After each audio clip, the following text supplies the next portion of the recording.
Good evening, everyone. Welcome to Tales on Tap, a stream where every week a bunch of friends, old and new, get together to tell stories of corrupted lands, assassination plots, and deranged wizards. My name's Chris. I'm usually a player here at Tales on Tap, but today I'm taking up the DM seat to bring you guys a very special one-shot with a few new friends. So why don't we go over to meet some of them now, and we can go around and make introductions.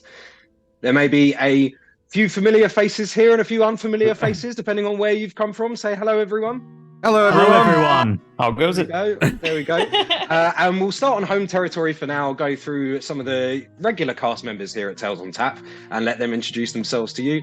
We'll start with Dan. Hello, everyone. I am the typical DM and the main campaign dungeon master here at Tales on Tap. I have been given the night off, and I'm now going to cause one of my players a bit of misery rather than them doing it to me. And we also have from Tales on Tap, Han. Hello, I'm Han. Yeah, I DM the typical Thursday Spelljammer game, and I'm also a player on the Tuesday playing Asher, the Genasi monk. And yeah, I'm gonna wreak some havoc with a different class today.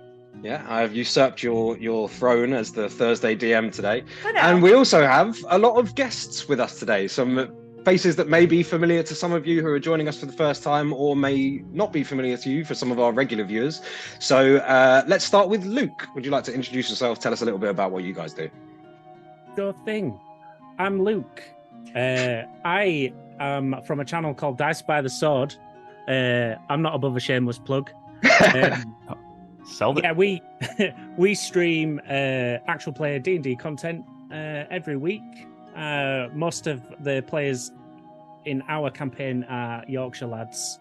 So if you like watching people basically get involved with a lot of nonsense and shenanigans in a broad northern accent, then we are the channel for you. Fantastic. And joining us from across the pond, we have Andrew. Would you like to tell us a little bit about your crew and what you guys have got going on?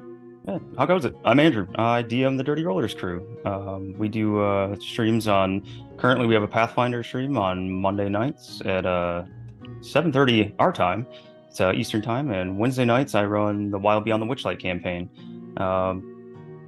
Found Tales on Tap, cruising through the Twitch D&D section, and have been enjoying their stuff since then. And very big appreciation for having me on. No, the feeling's mutual. Thanks for coming on to all you guys. And then finally, we have James. Would you like to tell us a little bit about what you guys do? Hi, as I mentioned, I am James, and I'm from the podcast Roll Britannia, British D&D 5e podcast. We play D&D with a piratey theme and a very loose grasp of the rules, and largely an inability to play any D&D at all. But we try. You know, 174 episodes in now, and somehow it still keeps going. So. Check us out, rollbritannia.co.uk. Well, you'll be well at home here tonight then, because I don't DM very often. I'm much more often a player, so expect things to go awry, which I'm sure... I'll see to it, yeah. Yeah, I'm sure you will. So just to get through a few things here, obviously we have people who run podcasts in, so some of you might not be familiar with Twitch. You can subscribe to our channel if you wish. There is a little button below which allows you to subscribe, which grants you access to emotes, to other various things, to our Discord, and you don't actually have to pay for it. If you can, then we do appreciate that, but if you have an Amazon account, you can link your Amazon account to your Twitch account and you get one free subscription courtesy of our lovely friend Jeff Bezos, the Bezos bucks we call them. So if you link your Amazon account to your Twitch account, you can gift us a free subscription, but regardless, you can sit around, watch the stream for free. We're all just happy that you're here. Aside from that, you can find all of our other details below for our other social medias, our YouTube channel, where we put out a lot of content. You can also get some information about some of our guests here through some prompts in the chat. Dan, do you want to give a bit of information about that? Yeah, sure. So if you guys have seen already, we've been spamming some of those as these guys were introducing themselves, but we'll put another thing up here. If you put the... this will be kind of rolling through all night as well. But if you want a little bit more information about the guys that have joined us here at Tales on Tap tonight, then by all means put the the exclamation mark, followed by their stream title, and then it'll give you a bit more information, as well as a link to their Twitch account. So make sure, while you're doing this, there will be links throughout this stream. Make sure you go over, drop a follow if you're from ourselves, and if you're from each other's streams, let's support ourselves, let's build each other up, and welcome to the stream tonight. Yes, indeed. Another thing that I should mention is we do have a competition running here at Tales on Tap, which is an NPC creator competition, which is running on our Discord.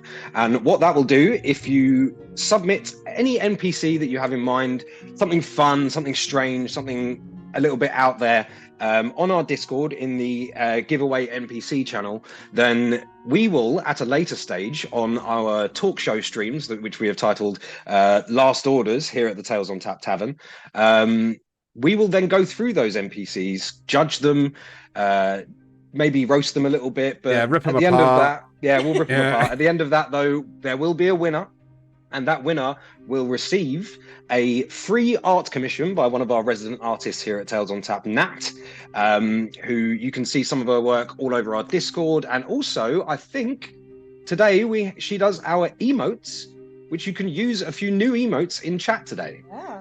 That's the one. Some new And ones you featuring Zayla, our party's dragon. Yeah, our little Yeah. mascot. And you also, with that, you get a free chibi, and this can be of anything you like. If you want an example of the chibis, the emotes are very much similar to what you're going to be looking for. It could be a dog, it could be you, it could be your next D&D character. It really doesn't matter. Whatever Be you your want, you'll partner's get free. feet. It can be whatever you want. I Well, don't think she'd like that. Perhaps She within might, reason. I don't know. But yeah, other than that, I think that's everything. Am I missing anything, Dan? Han? You guys do the Something Yes, same. very something quite important. big, yes. Really? Yeah. Mhm. So Remind our me. streams here are sponsored by our good friends over at Valkyrie Valkyrie RPG. Oh, of course. You can check out all their stuff. If you're in the market for some new dice trays, any sort of Dungeons and Dragons kind of kit, these sort of source books, apparel, all sorts of crazy, wonderful stuff, head over to valkyrie-rpg.co.uk. Use the code TALES10 at checkout to get 10% off store-wide purchases, apart from subscription services. Just There like you that, go. Chris. There you go. Yes, you delivered it far better than I could have, so that's fine. So we're about to kick things off here. We're about to go into this special one-shot adventure titled The Grey Lich of Tal'ungaard.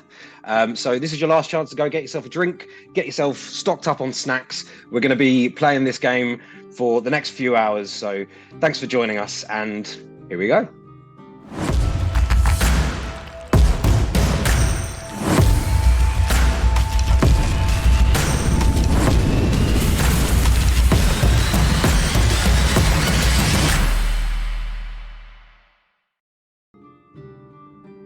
Far across the oceans, Tal'ungaard is a small temperate continent shrouded in fog and shattered by war.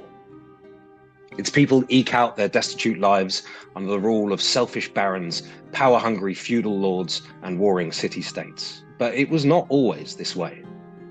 Once, Tal'ungaard was the seat of the Valgardian Empire, which united the land in peace, prosperity under the benevolent rule of Lord Regis Alant, a chosen of Pelor, the Lord of Light. But centuries ago, the Empire crumbled after a faction of dissidents within the High Lord's Mages Council, a parliament of leading scholars and mystics, conspired to overthrow Regis Alant and banished his chosen soul from the realm of the living. With his death, the blessings of Pelor and many other gods were untethered from Tal'ungaard, and the continent descended into an age of darkness, isolationism, and conflict. Since the collapse of the Empire, several centuries prior, the role of adventurers has become more ambiguous in the modern era. While some still remember adventurers as noble heroes fighting for justice and the common good, in reality, most are little more than mercenaries, hired blades who will work for whichever noble pays a fee, which is often meager. One such ruler, Baron Ortman Thurland, known to his subjects and enemies as the Baron of Boils, has hired you in a quest for revenge. In the days prior to where we pick up our adventure, an assassination attempt on the Baron was foiled. One of the Baron's chambermaids was apprehended in his quarters, attempting to lay an explosive glyph of warding beneath the Baron's chamber pot. When questioned before her execution for attempted regicide, the girl said she remembered nothing. The Baron surmised that This type of magic was clearly beyond her, and that whoever put her up to the task must be a mage of considerable talent. Reports of such a maid had reached his ears over the past few seasons, whispers they may have taken up residence in a nearby old Empire keep this past winter, along with a gang of bandits. You, our adventurers, were sent for having recently made a minor name for yourselves in Thurland's stead as reliable problem solvers, one way or another. As he gathered all the sworn warriors of his house around him for security, he set the task of taking down this renegade and treasonous mage to you, sending with you a representative of his house to keep an eye on matters and make sure the task was carried out decisively. And so you set off, riding west for the entire day until you reach the outskirts of the valley in which the mage's keep stands. Tired from a day's ride, you look up. You took up a position on a nearby hill overlooking the area and found a cave in which to set up camp out of sight. And as you begin to set up your camp and lay out your bedrolls, let's introduce our little mercenary band. And I think we'll start with the little avian-looking fellow. What is this chap look like, and what's he getting up to right now as he finishes his day? So my character is clad here. He's a kenku. That is, he's clad in a sort of fairly worn clothing, very sort of sturdy, thick leather coat, but keeps a hood around himself to mask his appearance in a more sort of mundane way when necessary. Of course, being the class that he is, he finds that is not necessarily always required, as he can pretty much disguise himself as whom and whatever he likes. But he often spends the day just, finding ways to cheat and swindle most people around, and even if it's down to playing several roles in a crowd of pickpockets, even the pickpocket and someone spotting the pickpocket at the same time.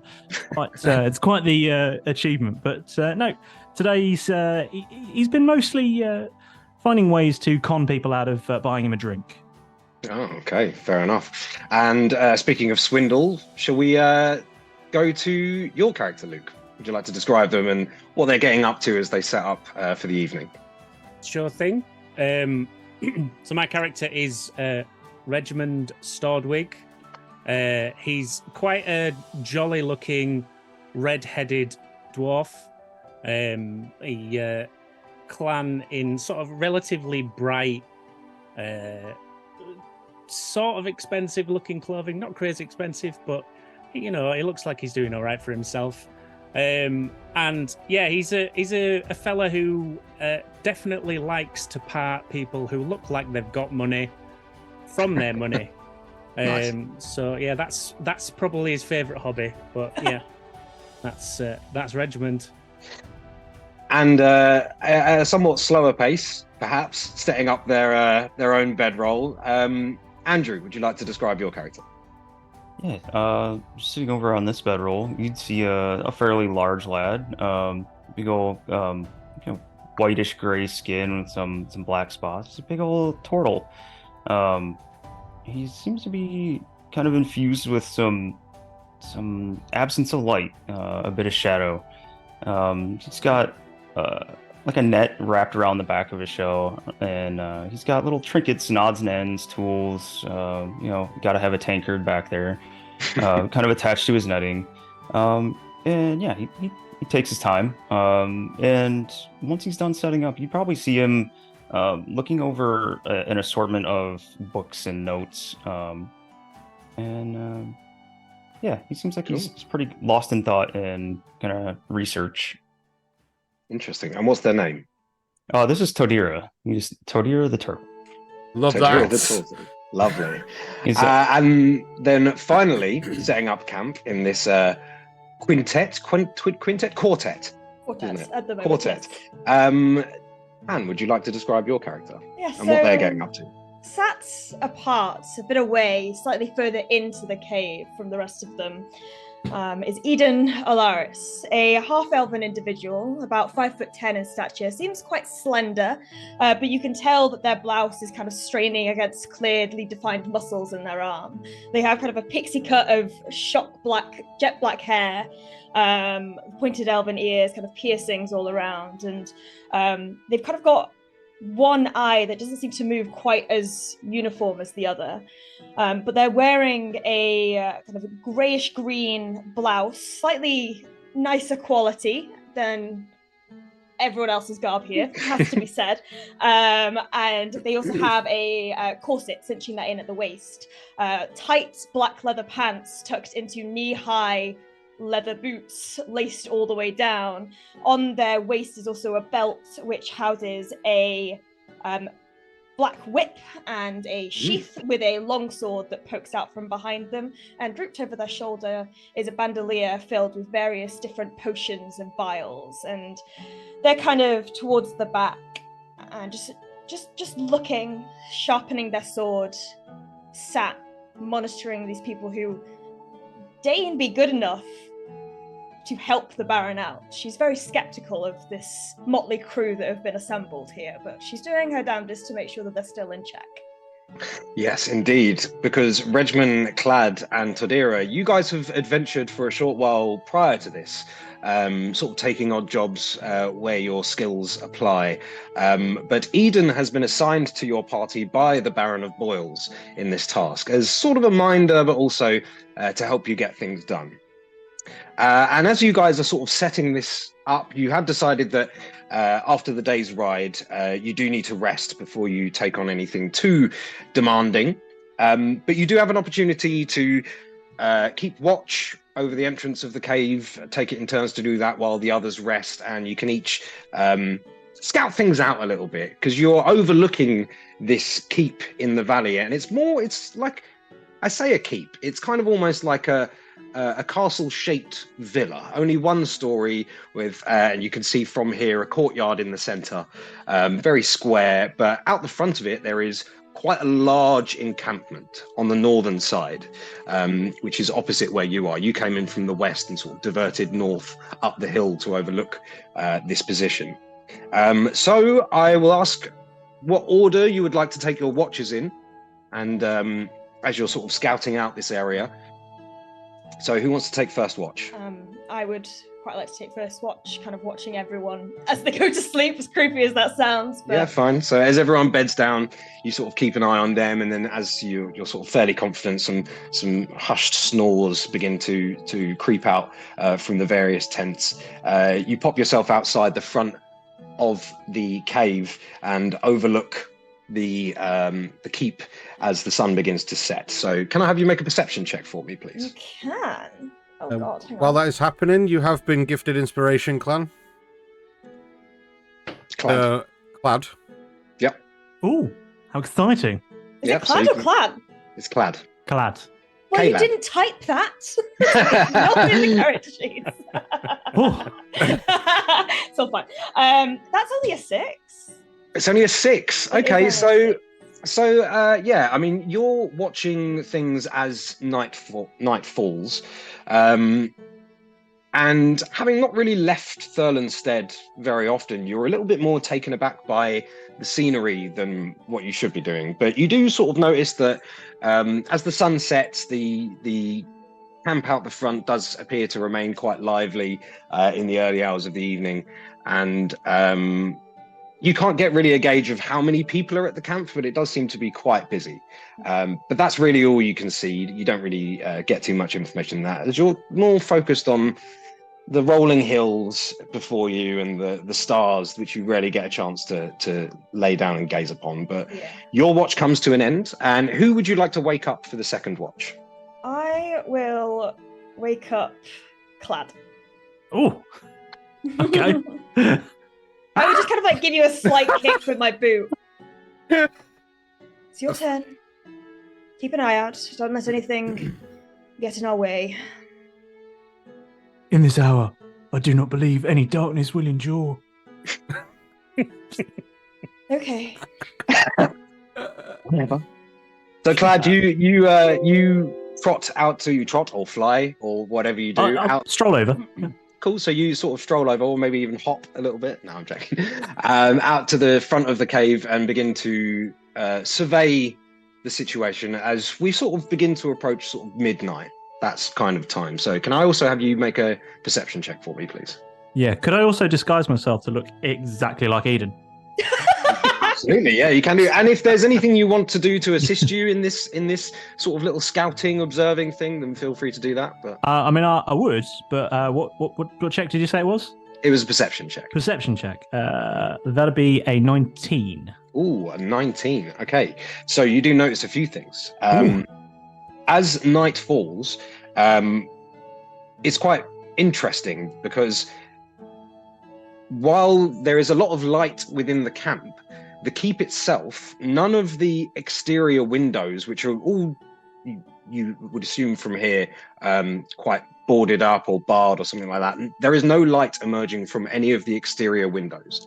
However, there is light coming from the central courtyard. So it would appear that whatever rooms encompass this building are either kept dark or not occupied during the evening, but the central courtyard does remain lit quite late until close towards the end of your watch. And also from that check with a 19, the camp out the front does begin to become a little bit less rowdy towards the end of your watch. And you're able to get a little bit of a better idea of the numbers that are there, just from the little dots moving around. You'd say there's probably at least 15 to 20 individuals moving around in this camp. And you do also spot, at one point, one very large individual leave the keep, cross the drawbridge over the moat, because there is a moat around this building, before standing in the center of the camp for a few minutes and then walking back inside. You do notice that there is no one else passing from the camp to the keep that you can see. Did that large person look like they went for a wee? No, it didn't. It looked like they came out, spoke aloud to the people in the camp that you couldn't hear because you were too far away, and then returned in to the keep. But you've not noticed anyone else coming or going from camp to keep during this sort of 2 or 3 this 3 hour period that you're standing watch. Nosy neighbour then. Indeed. And who would you like to wake up for the third watch? I'm very sorry, I've written your name down in a handwriting I can't read now. Kadira? Kodira. Kodira. There you go. I was like, Kodira, there we go. I was like, that's not right. That's not a letter. Kodira, please. So how are you waking up Tadira? I'm going to go over and in my best Eden impression, kick Kodira. Unnecessary. I'm awake. I pulls his head up out of his shell a little bit. I'm awake. Leans on his staff and stands back up. And see anything of import? Nope, nothing. Okay. And he'll head to the front of the cave to keep watch. Cool. So you sort of slink out of the cave and pop yourself down on a rock and begin observing this valley and the sort of movements around this keep. Can I have you make a perception check for me? Absolutely. That's a nat 20 on the brand new dice that I've never rolled. So crap! Dice. Okay then. For a total of 22. 22. Okay, so you see much the same things that I described to Clad, though the camp is a lot more quiet now. There are still torches lit. There are still people moving around occasionally, and you still do see some people stationed at the sort of palisade wall entrances to this camp. But the activity has slowed down quite a bit. It seems like most of the camp is now asleep, but you would still surmise there is about 10 to 12 people moving around or seated or standing guard at the camp, even at this hour. You notice the same thing. The courtyard in the center of the building remains lit, while none of the rooms around the circumference, through what windows you can see, are lit. They're all in darkness. But you spot something else. Sort of around the 4, maybe 5, well, yeah, around the 3 or 4 a.m. mark, you notice just through the slight rippling in the moat that surrounds the building, off to the eastern side, a small figure slink out of the moat, have a little look around, and then run towards a nearby tree line, which, as you look, extends into a kind of marshy-like terrain, which you find quite curious.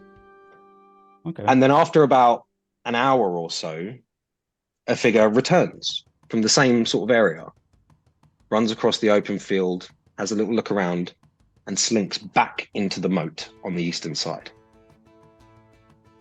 But that's it. That's all you see. Okay. And other than that, your watch comes to an end, uneventful. You've seen everything there is to see. You're fairly confident, and it's time to wake up Regmund for the final watch. And we all know that Eden's kind of a chaperone for the group, right? Yes, you are aware. The Baron sort of said that he will be sending Eden along to keep an eye on his affairs and make sure the job is done properly. And she really likes kicking people. Yeah. Yes, and she's extremely rude. And with that in mind, I'll go to Regmund, and Todir will cock a leg back, and no, that's rude. And he'll lean down, and he'll kind of tap Regmund on the shoulder and get him to wake up, or just try to wake him up nice. Ah, good morning. Is it my turn now? Yes. Yes. Changing of the guard. Lovely. Oh, it's almost late. I love it. Watch out for the moat. There's a sneaky individual cutting back and forth. You can trust me, son. I'll keep an eye out for it. And I'm gonna walk off. Cool. So you stride out of the cave and pop yourself on a ledge and begin to sort of look over things. Let me have a perception check from you, please. The ultimate test. Oh yes, natural 1. So Yes! We got more of a cheer for that than we did the nat 20. Yep. They're better. He said it was going to happen. Professional. Well, there's a reason for that, Regiment. Because I'm going to take from that you're not exactly a morning person. So you head out and you begin to sort of look over and you go, yeah, building, still there, all good. Not much going on in the camp outside. And your eyes sort of begin to wander around and just idly sort of kicking mud, doing little drawings and stuff like that with a piece of chalk that you find. And before you even realize it, you have drifted off again, back to sleep. And as you sleep, you begin to dream. And your dream goes from early life, a run of memories. You remember your childhood and you have visions of playing around, and then as a teenager, your first love, and then the day that you decided to set off out into the world. All these fond, distant memories flashing before your vision as you sleep under the rising sun. And then more recent memories, meeting Todira and Clad, some of the hijinks that you guys got up to, fond memories. It's a nice dream. And then you even begin to dream of the previous days, being called to Thurland's manor, meeting Eden, being set upon your task, and the ride towards this location. You feel comforted. You feel these fond memories rippling through your mind. And as you do, suddenly darkness envelops your vision. All of you have these same dreams. These rolling snippets of your distant and recent pasts, and then darkness. And unlike a fleeting dream or a vacant sleep, you feel the time in each moment. But in this void, you feel a soothing presence, like the feeling inside your skull when someone strokes the back of your neck. You feel cradled by it at the center point of your consciousness. Until you wake up. You wake up to a voice. Hello? Hello?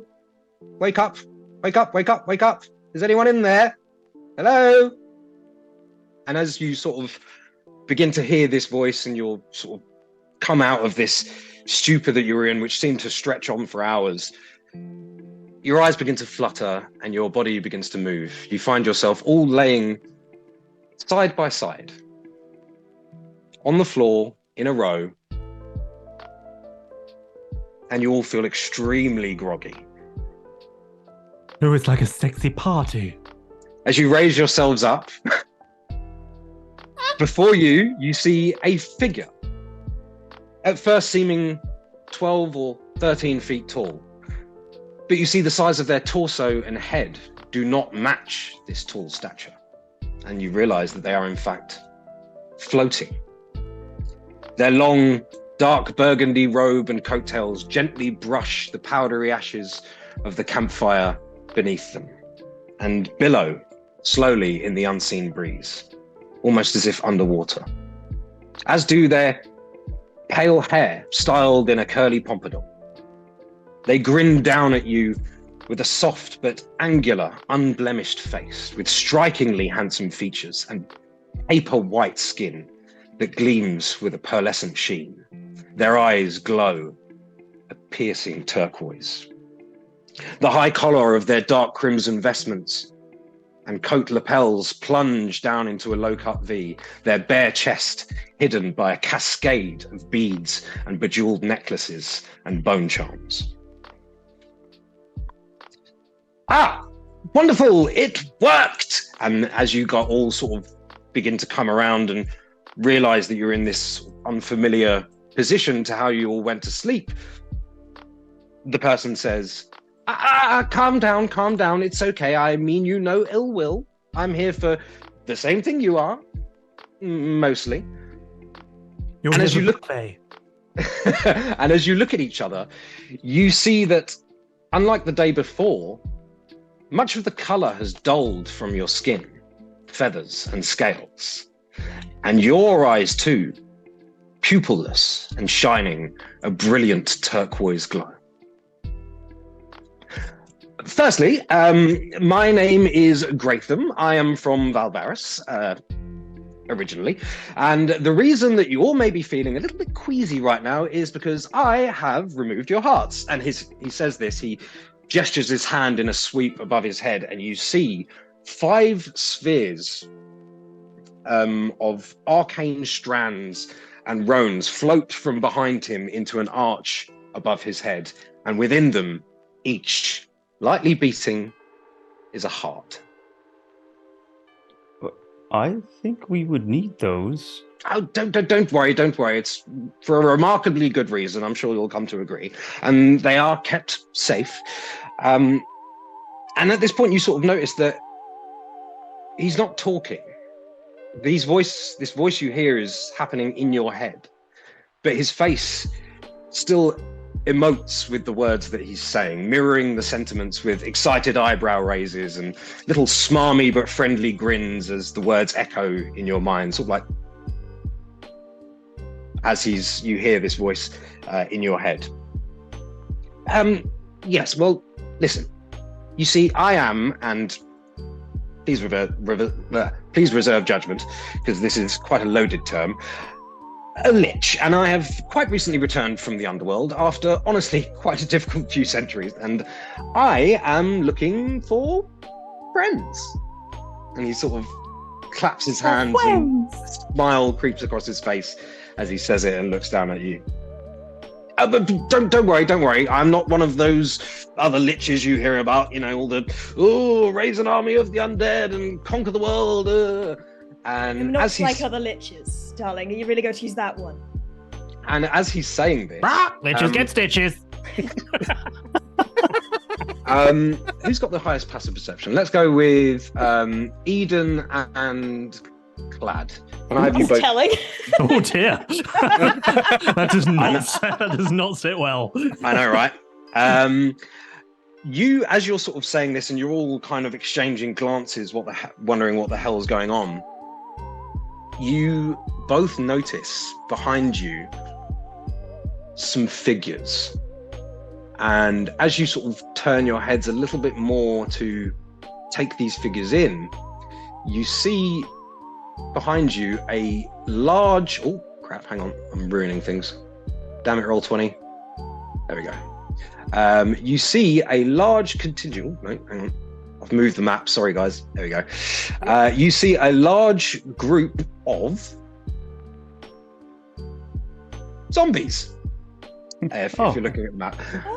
Quite a large cluster of zombies, and they're all just kind of standing there vacantly, unmoving, staring at nothing. And the figure in front of you sort of notices you taking these people in. You're not raising an undead army. Yes. Very, against what you said. Well, yes. I mean, ignore them. They were dead when I found them. Got a bad feeling about this. Anyway, what I was saying was, I'm more of a, like a good lich. Well, no, I suppose that's not really true either, is it? Or like a fun lich, let's say. I'm not craven to drink the blood of the innocent or torture the young dying souls for my sick pleasure. No, you see, my descent to lichdom was one of necessity. And it took me quite some time, several centuries, as I imagined. And now that I've returned, well, I've returned to quite a mess. So I'm looking to shake some of that rubble loose. Is that something you would be interested in, perchance? Is that something you would be interested in, perchance?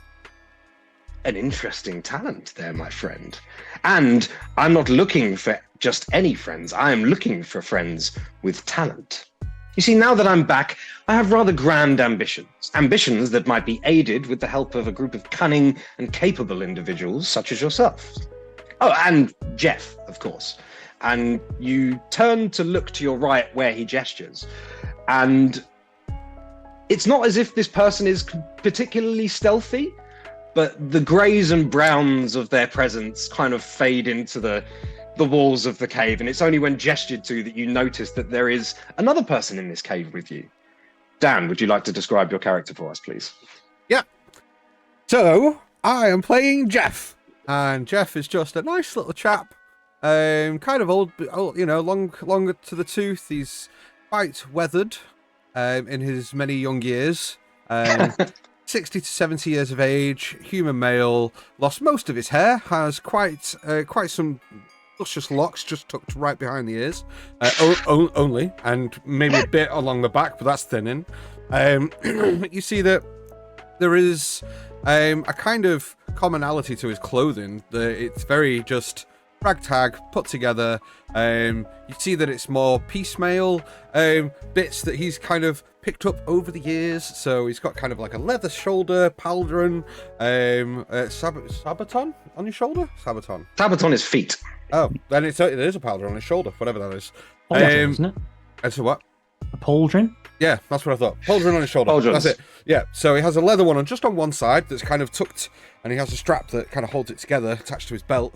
He has a leather chest piece with kind of like little hints of chainmail underneath. Looks really weathered, has a like kind of deep-rooted scarring on his face, but the thing that kind of strikes you more than anything is that where his fingernails and his hands are, like the majority of like his fingers and in under his fingernails and everything is just dirt and grime, and you can like proper old man fingernails that have kind of grown out like half an inch and shit. Like, and for the more perceptive of you, you notice that he is not armed. And as you kind of all look over, he just kind of goes, "Oh, hello." Hello. Business up front, party in back. I like your style, sir. Let's find something to strike you with. Excuse me. I do like him. He's parties. Yes. Yes. Yes, a funny story how we met, isn't it, dear Jeffrey? I was looking to bolster my available resources, as I mentioned. I'm not one for the genocide of innocents. So I went for the next best thing, a local graveyard. And during the course of my ritual, Jeff rose to his sworn duty as keeper of the grounds and attacked me. I, of course, slew him with ease, but I admired his courage, and since then we've been dear friends. Isn't that right, Jeff? Is that what happened? I can't... Anyway, now I'm sure you're beginning to wonder about the state of your condition, no? Tadir is scratching his shell with his staff and just kind of looking around, taking in the zombies, taking in Jeff and the Lich, and this is all very strange. You say you want friends, but yet you hold our hearts? Well, yes, because I'm in need of trustworthy and capable fighters, and I wanted such individuals to sample what I may offer in return for such camaraderie. It may surprise you that taking away someone's life is not an offer commonly accepted with great enthusiasm, but, well, at risk of sounding like my father, it's sort of one of those "you'll thank me one day" kind of situations. Anyway, for the time being, I have taken you all under my wing as my thralls. But it doesn't mean you're dead, no, not quite. I made careful adjustments in the performance of the ritual to ensure that your living souls are, I suppose, the simplest way to put it would be, in a suspended state of limbo. Not living nor undead. And he kind of gestures again to the 5 hearts floating in these arcane orbs above his head. And also in doing so, I was able to grant you each a portion of my power. However, this power I have bequeathed to you is as much you as it is I. I'm sure you'll come to understand it in time. Aside from that, there's the obvious no need to eat, drink, or breathe, and, that's whether you want to or not. You can still eat, though I wouldn't recommend it. Doesn't go very well. And I do all this because I need your help. You see, down there, and he points towards where the entrance of the cave is and down towards the valley, down there is a bastard. And I need his head. And quite crucially, I need it intact. And once removed, brought to me here. Does that sound like something you can do? As far as I'm aware, it is in line with your own objectives already. Is it You not? are not the one who has come to threaten my dear Baron. No. You mean Ortmund, the chap from Pinedale, or what is he calling it nowadays? Ortmundstead. Thurlandstead. Yes. No. I mean, as much awful things as I hear about the man from my friends here, and he gestures to the zombies, and they all sort of go, he is not my current quarry. In fact, I would like to help you in the task that I believe he has set for you. You can see that Eden's kind of at the mention of her heart having been taken, they're looking down, and kind of you guys notice as she's kind of looking, because she's got quite a low cut shirt, but this scarring and tissue, like scarred tissue that seems to be almost corrupted and lead up to her neck, and it's almost as though the pain has eased slightly.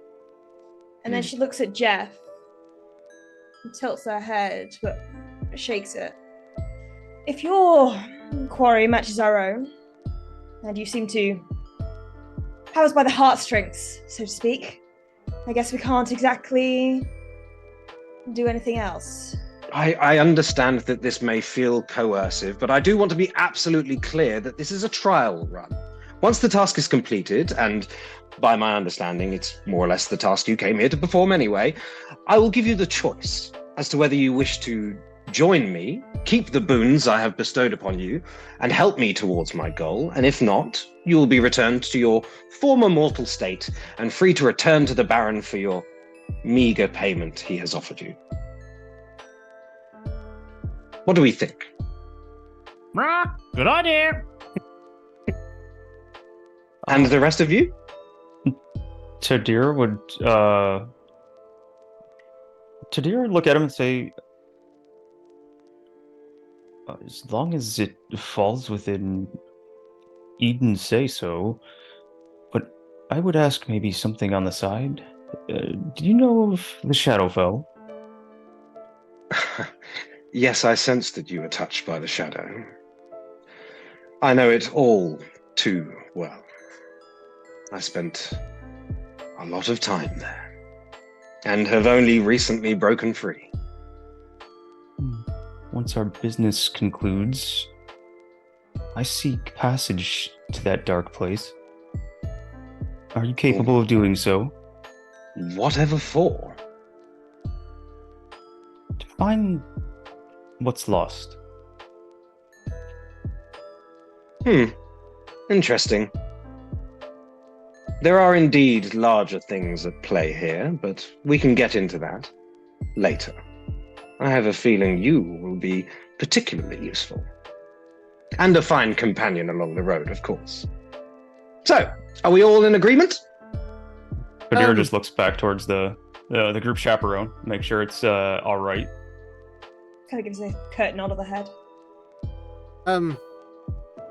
There will be lunch though, right? Because I can't go past 3 o'clock without it. Honestly, I'm terrible to be around when I'm hungry.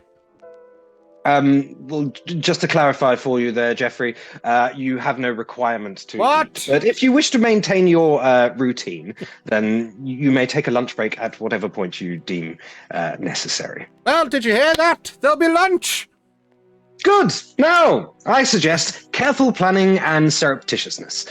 You have just arrived, but I have observed this place for almost a week now. The warriors camping at the front have you vastly outnumbered, and while no standing army, they are at least capable highwaymen, so a frontal assault would be ill-advised, even with our friends here. And he gestures to the pack of zombies standing behind you.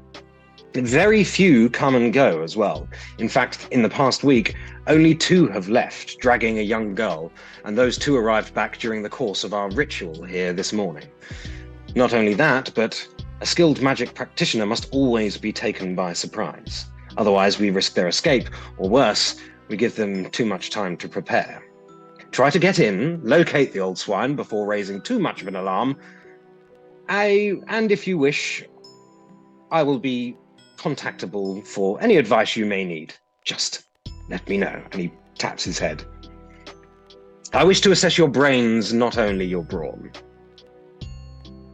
Can I just ask a question? This figure, do they have a sort of fairly standard arrangement of, say, limbs? Yes. Well, the thing is, where their top half is about, 8-9 feet in the air and is like the normal size of the top half of a human. Their arms also seem fairly normal, but the robes that descend down to the floor completely obscure their legs, and there is a slight gap, so you can't tell whether their legs are elongated or whether they're just floating, like 6 feet up in the air. But other than that, their limbs and stuff do appear normal. Cool. I'd like to look like that, please. Okay. And how are you doing that? I'm using one of my limitless casts of Disguise Self. Hell yeah. Okay, so you cast Disguise Self, and how tall is Clad?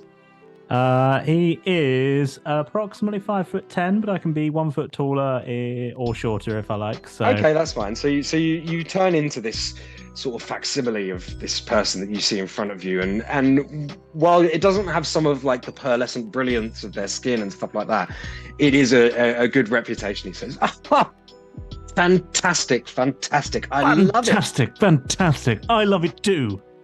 God, this is going to be so much fun. This is going to be so much fun. You're just the type of people I was looking for. I have every faith that you will complete this task wonderfully. Excellent, me too. Well, I shall leave you to your planning. I will be here, should you need me.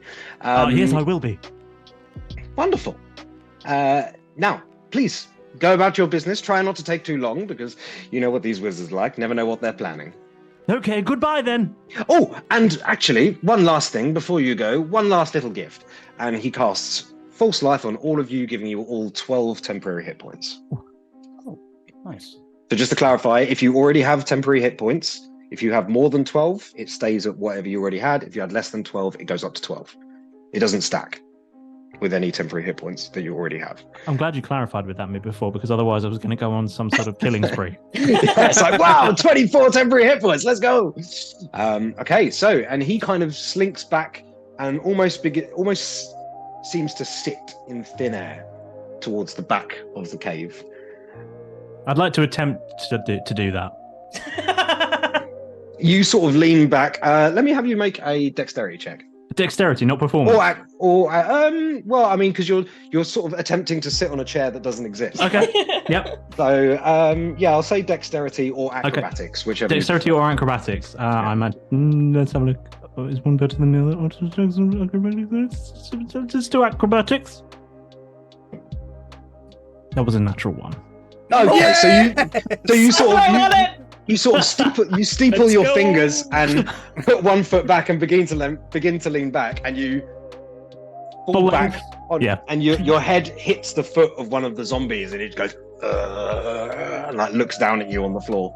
Well, hello, don't just stand there. You can see that Eden's like been kind of confused as Clad has turned into Gratham, and like you could tell they're not used to this abundant display of magic all the time. And it isn't until you fall on your fucking ass that they're like, oh, okay, it's that one. Okay.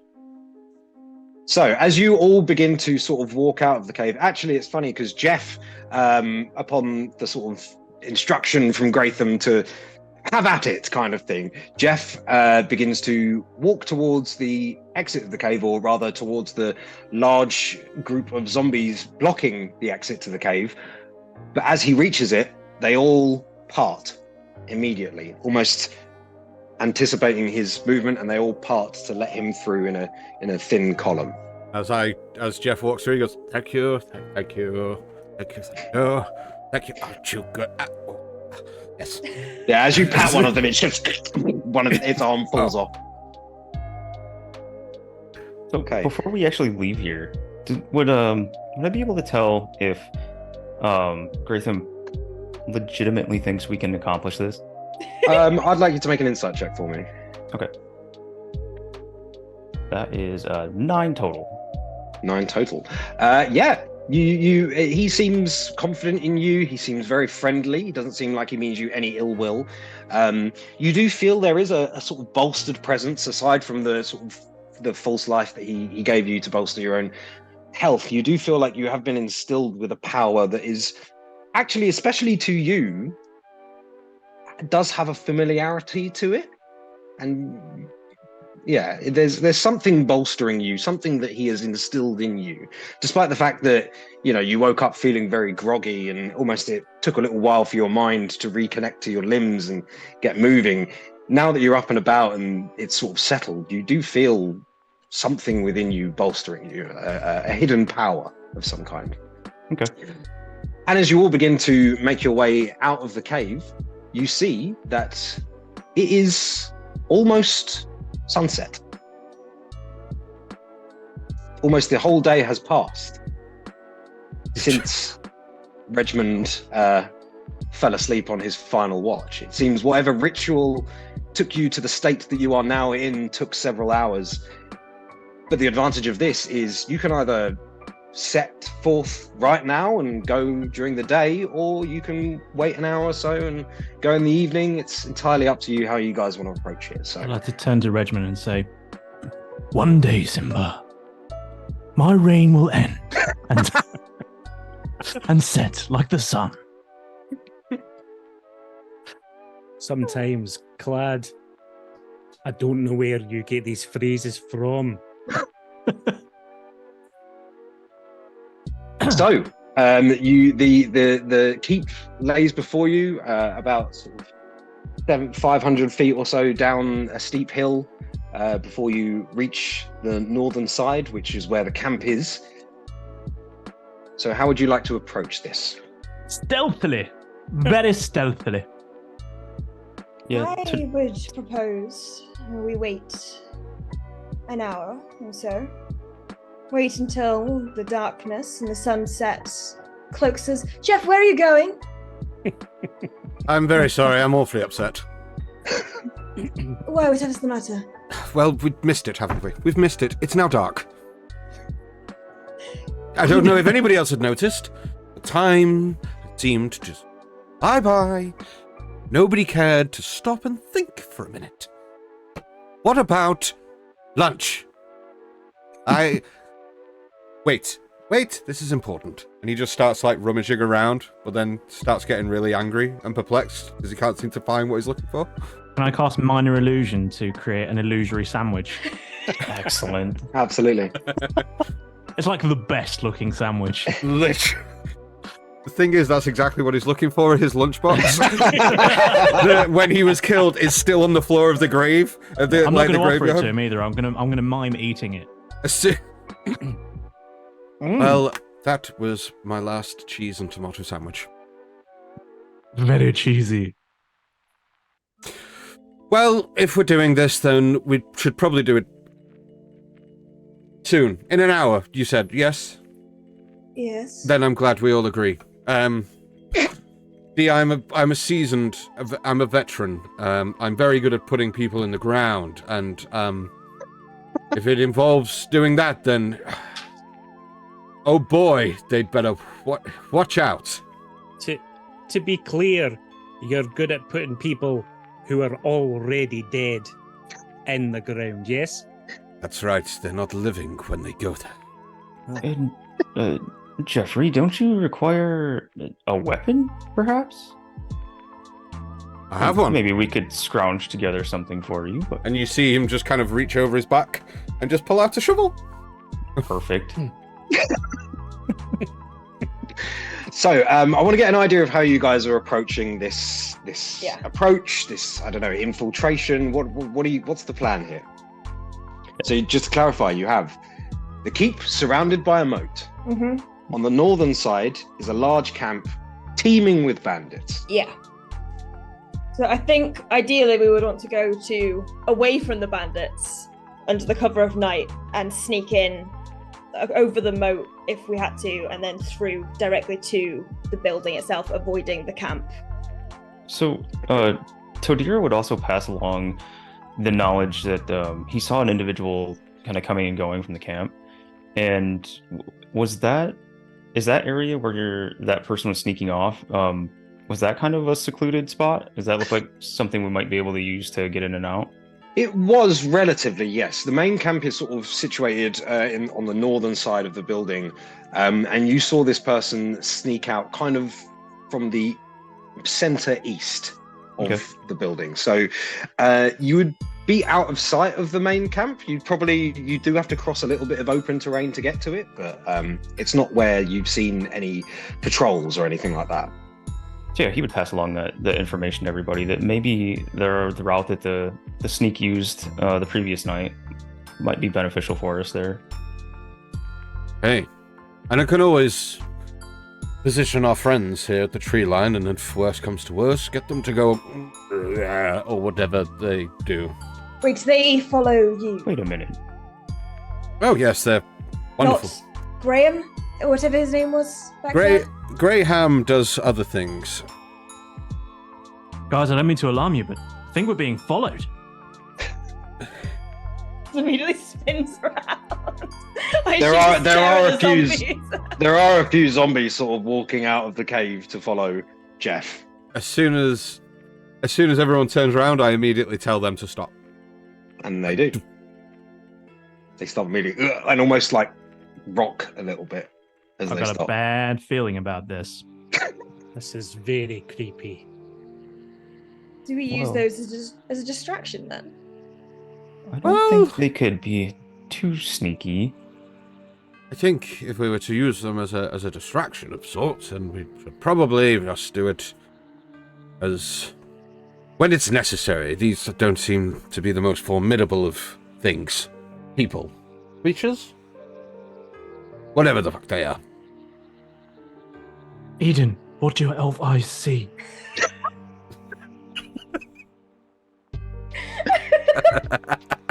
See, I almost made that quite earlier. I'm glad you did.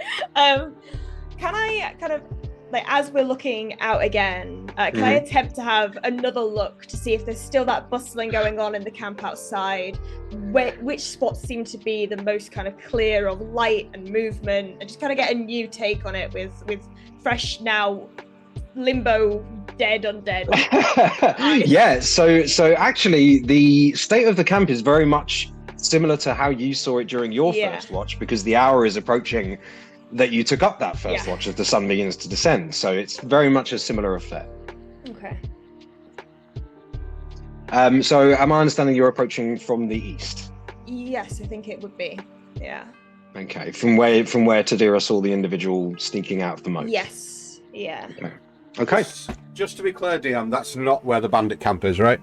No, the bandit camp is at the northern side. Okay, of the then building. yes. We're not going there. Yeah, good. I'm all for chaos, guys, but And you're approaching stealthily, am I correct? Yeah. Stealthily as the large lad can. Then let's have stealth checks all around, please. Yay! Uh-oh. Does anybody have anything to improve that? Anybody? Nope. No. That's 11. I mean, I rolled a natural 20. Let's go! But I have something I can assist with if people haven't done the results of their rolls yet. Go for it. Yeah, you're the only one who's announced. Excellent. Does anyone have particularly bad? Is anyone particularly not stealthy?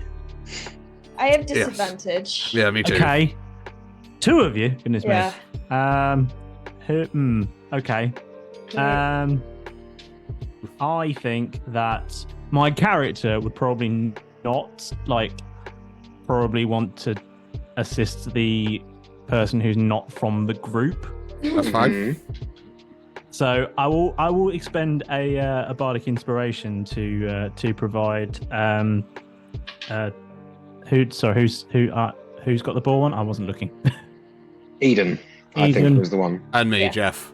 Oh, Eden or Jeff? I think it's got to be Eden, really, because Eden's been with us. I really don't think you'd spend any bardic inspiration to help Jeff at this point in time. I don't think he'd even use it, personally. Regiment? He's so So Regiment, what did you have? Sorry, go on. I'm gonna fire off a bardic inspiration, and because we're trying to be stealthy, I'm just gonna do. I'm not gonna pull out my full dulcimer at this point and just play some music. Guys, be very, very quiet. What is your bardic die? A 1d6. D6. Yes. And Regiment, you said you look like you had something to say as well? Yep, I'll. For some reason, Regiment has just got a weird soft spot for Jeff. I think How could you not? It reminds him of his dad. So yeah, he's. I'm gonna do a bardic inspiration. I'm just gonna put my hand on Jeff's shoulder and say,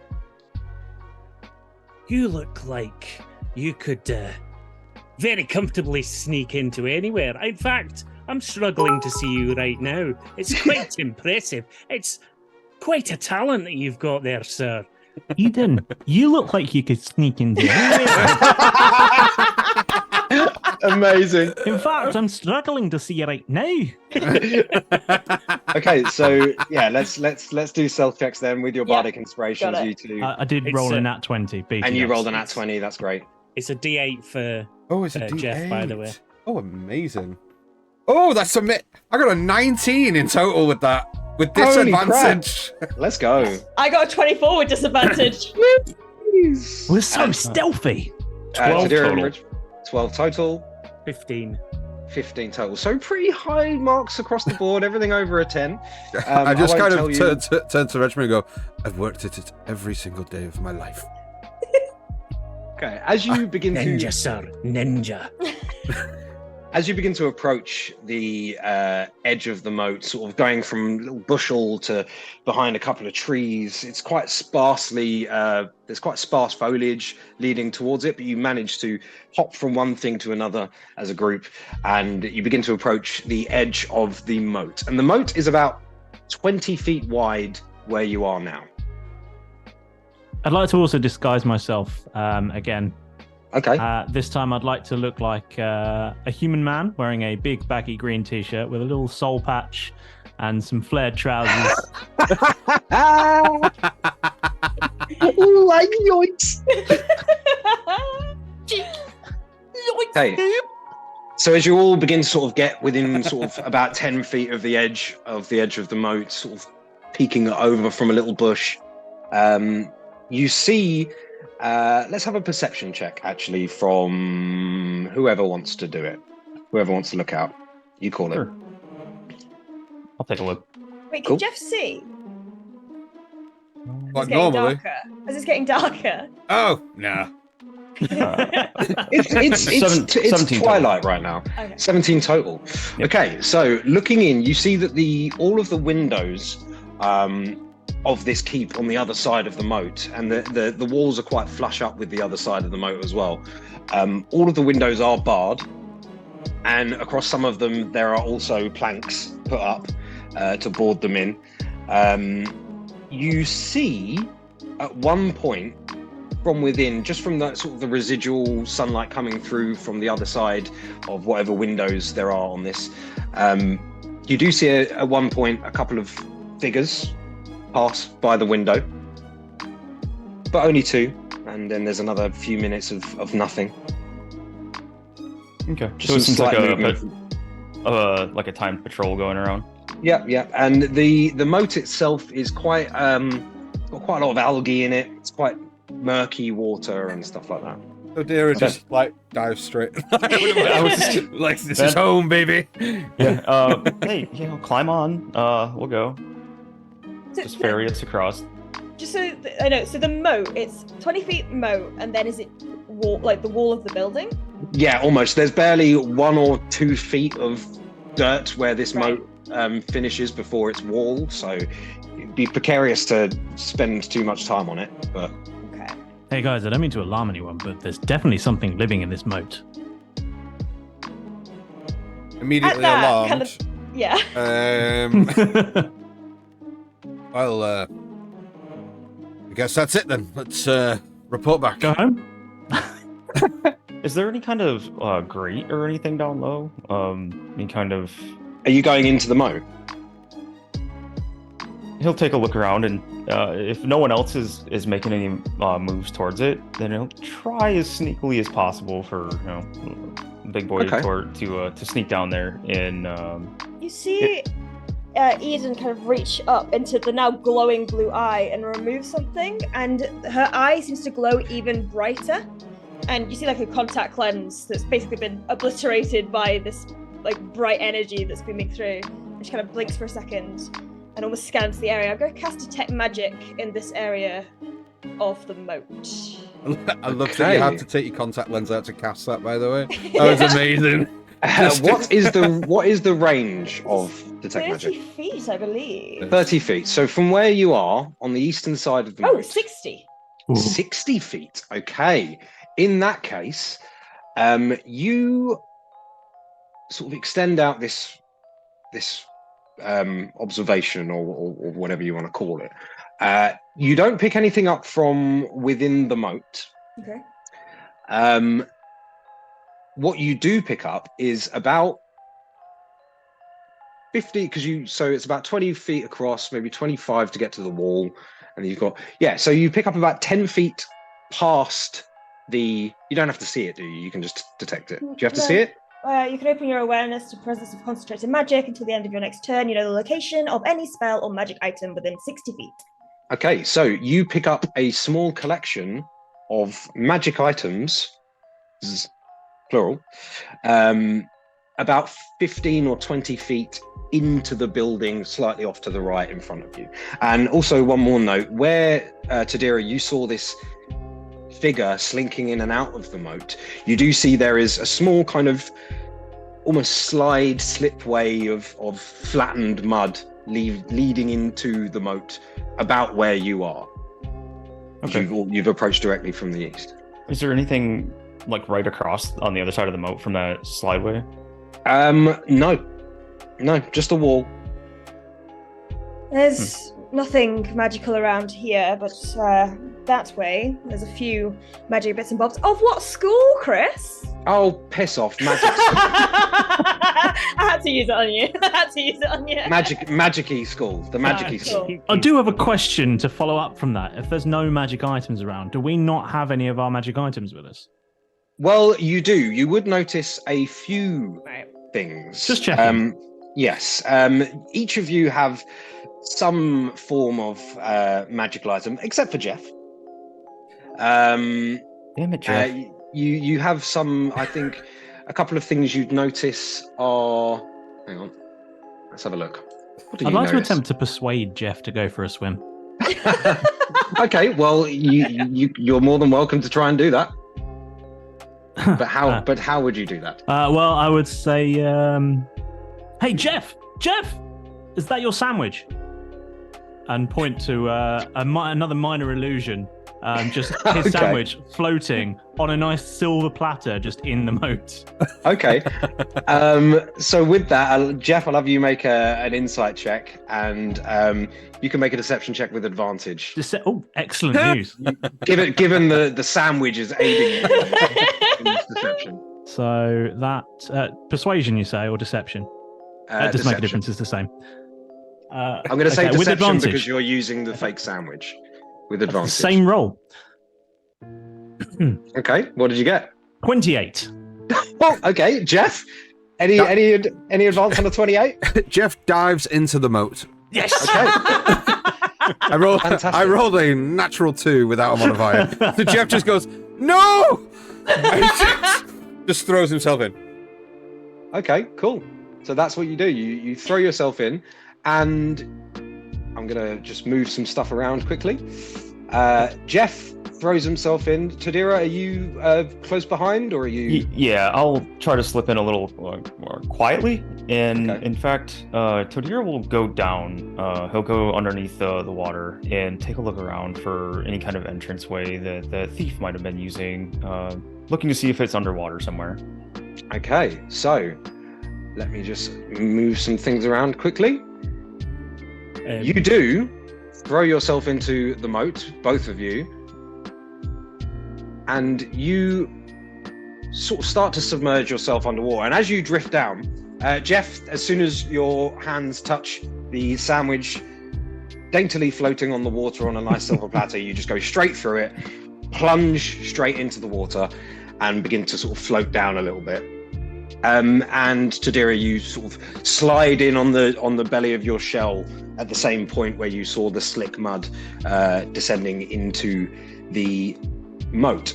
And what you see, well, the first thing you notice is you're not having any trouble with lack of breath, Jeff specifically, because I think Tadira, you could probably breathe underwater for a little while, right? I think for an hour, yeah. Yeah. So Jeff, I'll double check. Tadira, you don't really seem to notice anything because you're just automatically, you hold your breath regardless. But Jeff, there is no breath to lose. You haven't been breathing for the past hour or so, or in fact for you, the past few days. I just start reaching my hand up like, and then let my hand sink below the water. And if you look, let me have a perception check from both of you who are in the moat. And what are you guys doing who are outside, having seen these two jump in? It's an experiment. If they survive, it's safe. Did you just sounds like something Regimen would say, to be fair. Did you just lure him in with a sandwich? Oh, aye. I Regiment's, did. Regiment's got a little tear in his eye and he says, "Oh, the boy makes me proud." Barons of love. Jeff? No. Darling, I can't swim. Jeff is below the By all water. accounts, You He's see, below the you just water. seen him as he kind of got in and then righted himself. He kind of knew that he had no need to breathe underwater, came back up, and then just threw his arms around as if he was sinking and just sank below the water. So it looked like he was panicked. Eden, you begin to kind of like start doing some breath exercises so that you can make sure that you've got enough breath in your lungs, but your breaths, even as you sort of push them and hyperventilate a bit, are shallow. And you sort of hold for a minute and you don't feel yourself getting any more breathless when you hold your breath. And as you place your hand on your chest, you also remember that you have no heartbeat either. and you sort of begin to figure out that some of the other bodily functions that you would normally rely on aren't really applicable in this state. None of us need a wee. What if this Not happened just entirely. as you needed a wee and you're stuck needing a wee forever? Yeah, just All eternity. it was all part of the ritual. Don't worry. 14 on perception. 14 on perception. Tadira? For the did we make a new one? Sorry. Yes, perception, Underwater.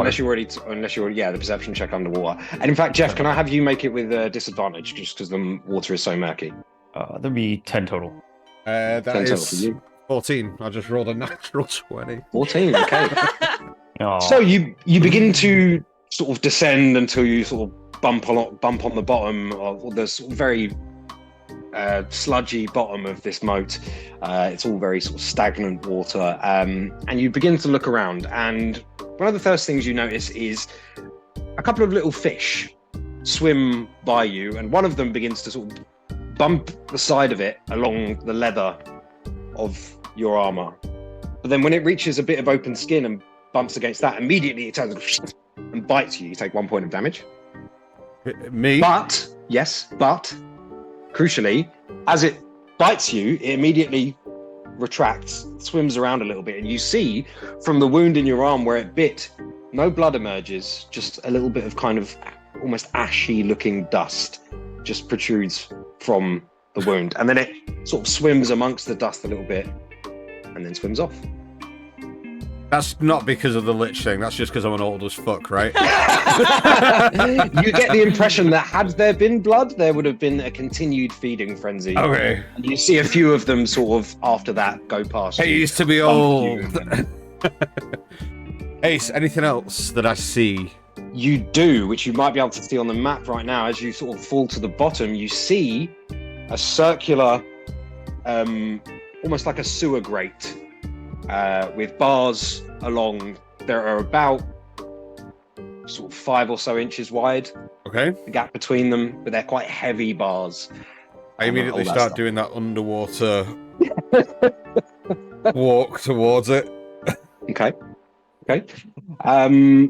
Above water again, what are you guys up to? I don't know, You haven't short seen rest? you haven't seen either of these two pop up yet. How long have we been there? Is there enough time to take a short rest? It's only been 30 to 40 seconds, and you're still kind of peeking out from this bush, and you're not seeing any bubbles coming up or anything like that. It's just the water has returned to a stillness. Well, they're dead. So what's the plan? You see Eden kind of like right by. I'm worried that you must have said that before, or I heard someone say that before. Well, they're dead. What's the Eden's kind of like tentatively putting her foot in the water to see how far down it goes. Make a dexterity saving throw for me, please. With advantage because of danger sense. Sure, why not? Come on in. Isn't that just when you're raging? No, it's all the time. Oh, damn, I got that wrong when I played a barbarian. That is 16. 16, okay. You sort of begin to sort of tease down the bank, and at one point your feet slip, but you manage to stabilize yourself.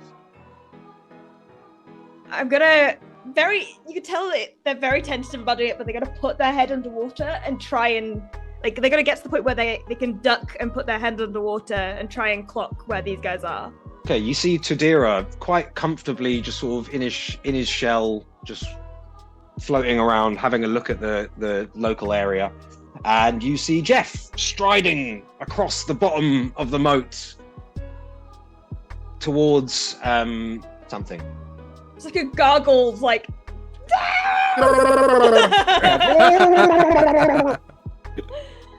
So, does Eden look like visibly uncomfortable in the water? Yes. All right. So Todira would swim over and offer the hold the staff out for her to hold on to, and tell her to keep your head above water. I'll pull you over. And he'll swim with Eden in tow over to the grate. Thank you. Okay, so Regmund and Clad, you kind of see Eden place her face underwater and then reach her arms in and then kind of very slowly get pulled head first into the moat. What are you guys doing? I'm going to turn to Regiment and say, I just want to let you know, we're all counting on you. Good luck. I'm not going in there. I like this coat. This is my best coat. I'm not going in there. You go in there. Surely you can't be serious. I am serious, and don't call me Shirley.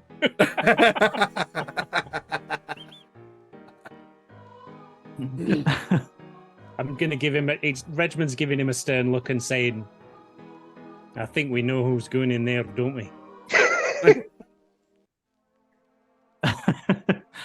I'd like... I would like to try to attempt to cast Mage Hand without Regiment noticing. Okay, so let me get a sleight of hand check, please. That's a spin check. And a perception check from... actually, what's your passive? My passive Regiment? is 12. Well, that's a 13. There we go. And what would you like this mage hand to do? I would like it to sneak behind Regiment and rustle some bushes to make it sound like someone's trying to force their way through in our direction. Okay. So I'm going to have you make another deception check for that. Okay. Then. Or we can make that one performance because it's the same number for me. Okay, yeah, sure. Oh no, it's not. Performance is not quite as good. That's still a 19 though. Okay. So Regiment, you hear quite a convincing shuffle in some of the bushes behind you. Quick, run!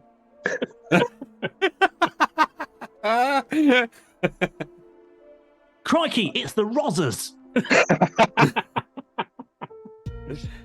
Oh. I think he's going to turn to the bush and say, "Excuse me, gentlemen. I think we're lost. Could you please point us in the direction of... I need to come up with a random name of a town now. Woodsville. Could you point us in the direction of Woodsville?"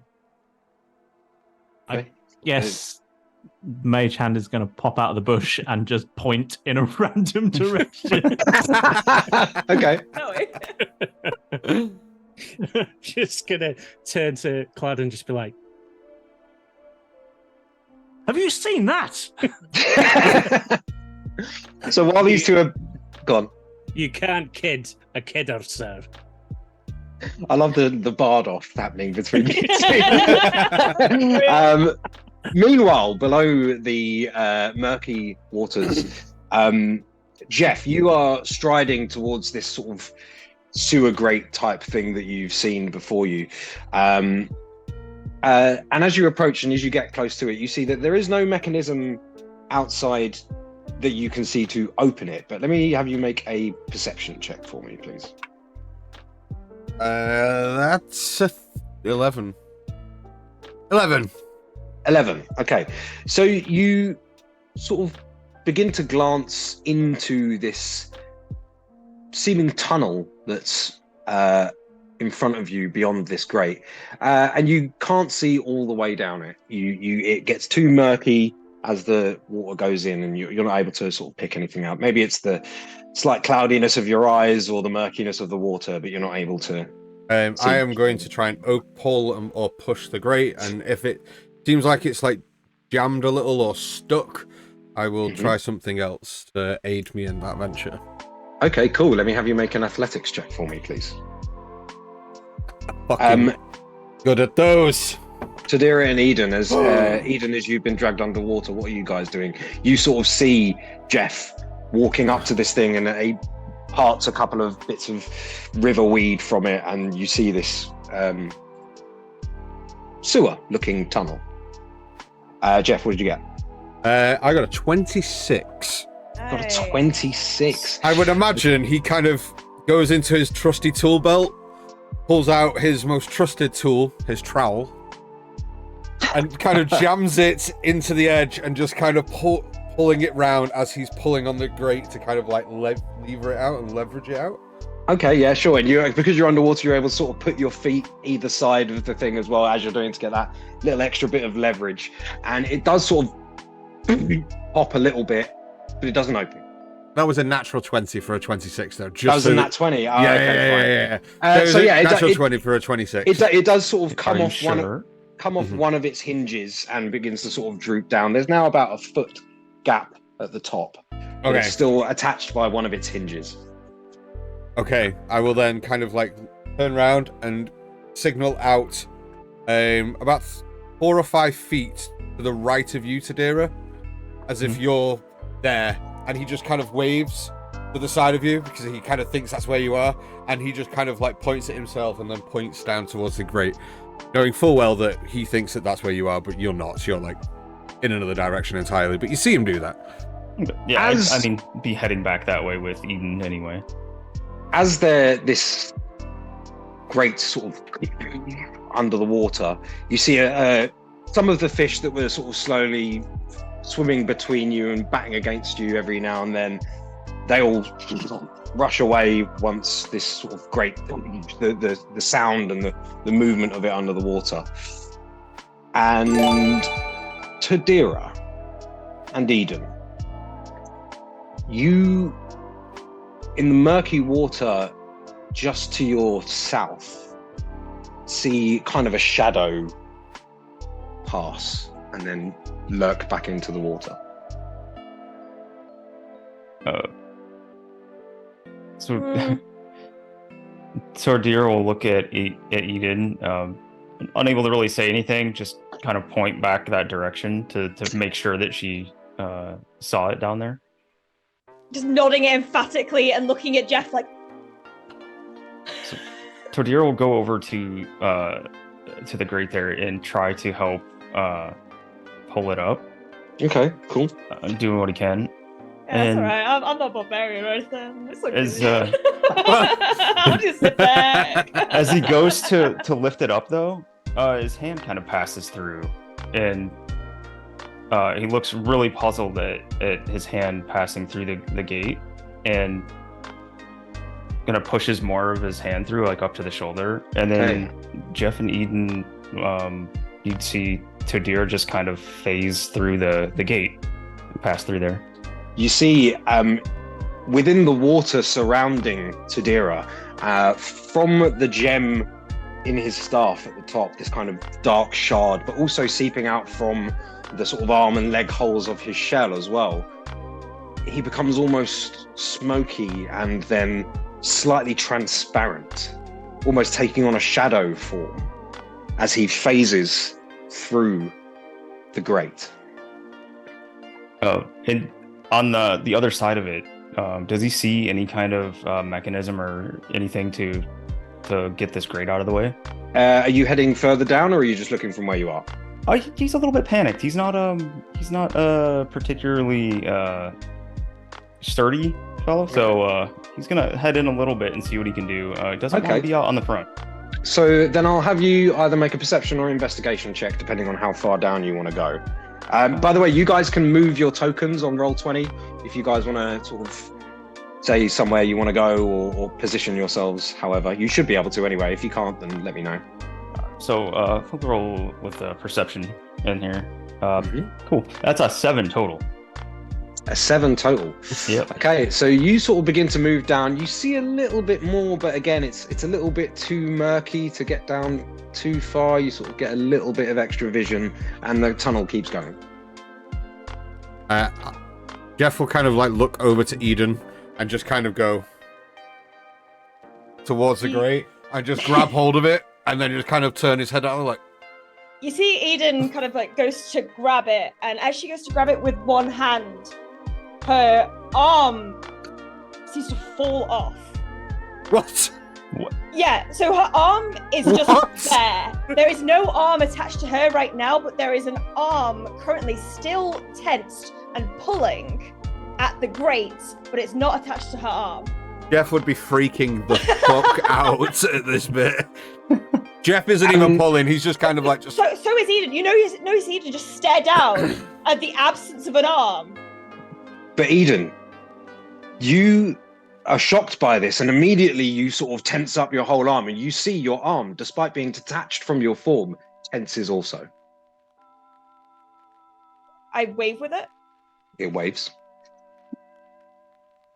I flip Jeff off. It flips Jeff off. I pull the gate open. I go and help to pull the gate. You begin to pull the gate open. I'm going to have you make athletics checks, please, or one of you with advantage, whichever you prefer. I've got However, 7. Above the water, what are you guys doing other than bickering? I mean, right now I'm just confused that Eden's clearly TDK from Suicide Squad. We're probably still squabbling. Regman's going to be like, "Are you going to pay for a new coat? Are you going to pay for my this? Do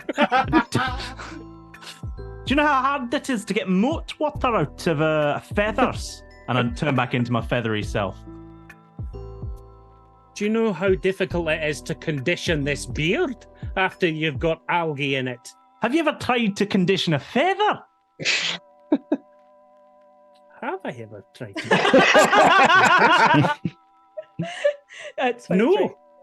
No. Well, I don't perhaps we think should so. try. You got any conditioner on you? Oh my god! You both hear from sort of down off to the right of where everyone's slinked in a sloshing of water. I think the DM's cross with us. I think we've got to move on. A sloshing of water from further down towards the southern end of the building to where your friends entered the river. Should we hold hands and jump in together? When you say a sloshing of water, like, does it sound like something getting in, something coming out, or just something, through it? Make doing this. I'll have you make a perception check just to see what you can determine by what you heard. Let's see how this one goes. I'm going to kiss this one. Let's see what happens. The magic kiss. I didn't help. Oh. 9. 9. You don't know. Man. It just sounded like just a in the water.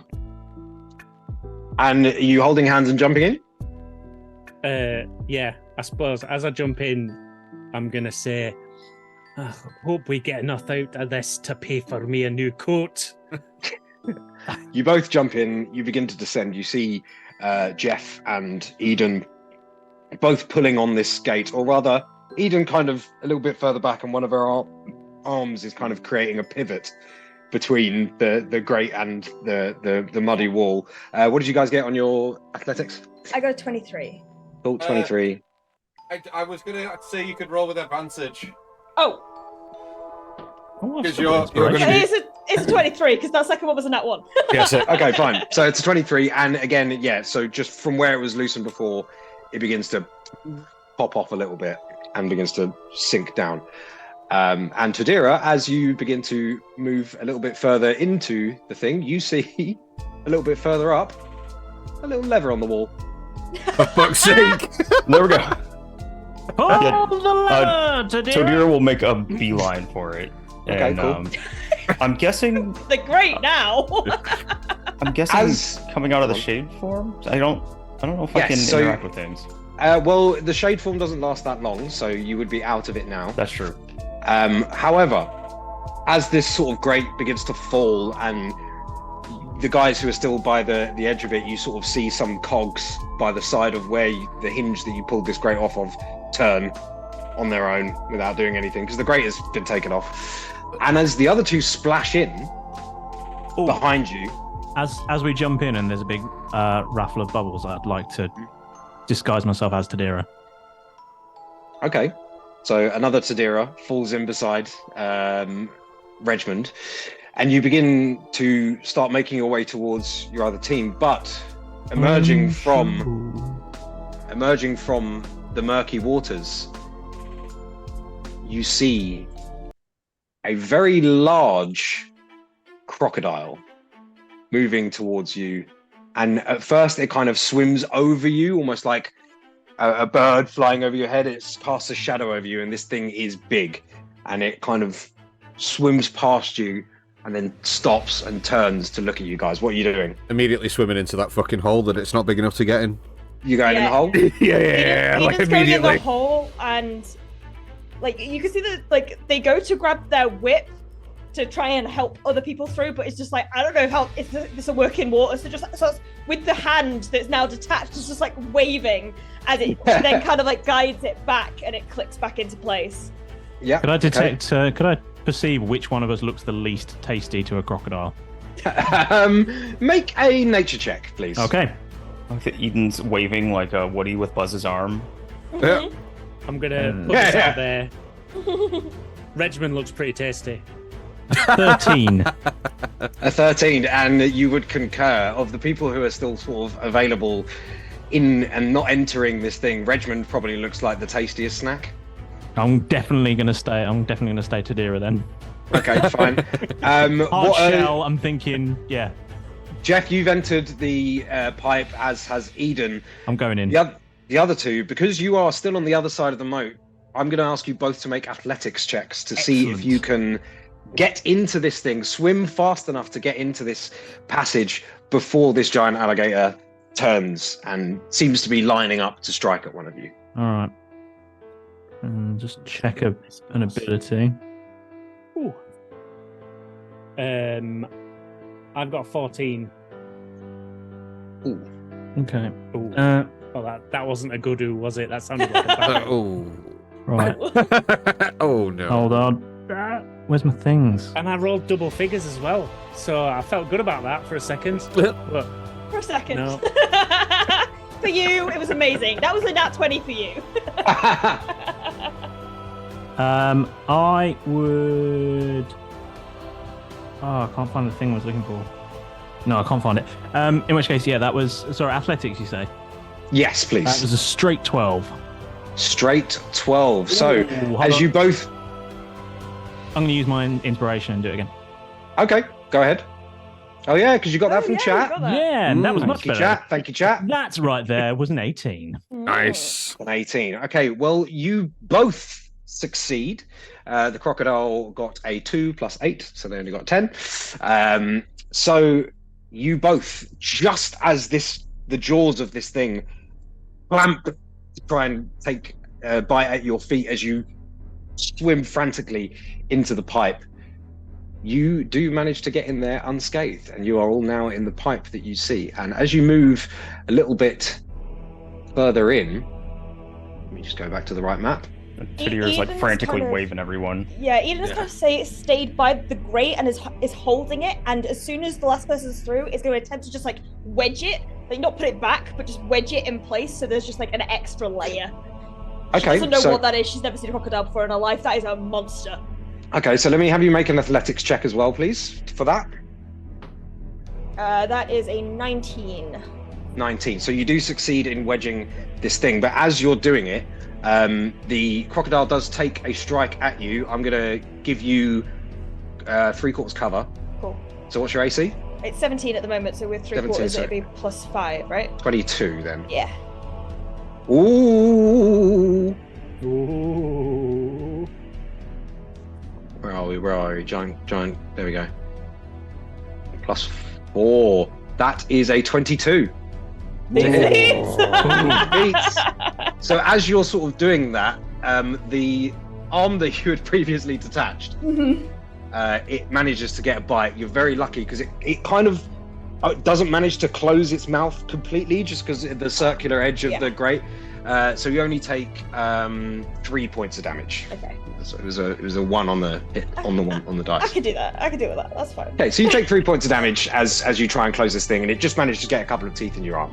You guys begin to swim down this passage, and you reach a small chamber with some kind of plinth in the middle of it, and a very thin amount of space between the wall and this plinth in the center. And off to the right, you spot a small ladder leading up to a grate. I'd like to try and persuade Jeff to take the ladder first. You're more than sandwich. welcome to. Let's hear it. It's a sandwich. Jeff, is that your sandwich? And I'd like to minor illusion a sandwich at the top of the ladder. All right, I'm gonna ask for this one with disadvantage because, well, Jeff is an old chap. He's probably cottoning on to your schemes now. So let's have a deception with Insight. or persuade. I'll give you persuasion with disadvantage, and yeah, insight from you, Jeff. I'll give you insight with advantage as well. It's 14 for me. With a disadvantage, yeah? Yeah. That's 23. Fucking hell. So Jeff, it's funny. It seems odd that this keeps happening, but your sandwich has got to be somewhere. It has got to be somewhere, and I'm convinced that it is definitely somewhere. Yeah, some bird might have taken it out of your pack and then dropped it up above. You never know, but it's there. Well, Hey, Regmond, look at this. Look what I've put there. I suppose that. Watch. Well, gosh darn it, again. Follow me, and he will start making his We're way right behind you. up the ladder. Up If the they ever ladder. start working together, we're in trouble. Okay. You reach the top of the ladder, and the circular grate above you.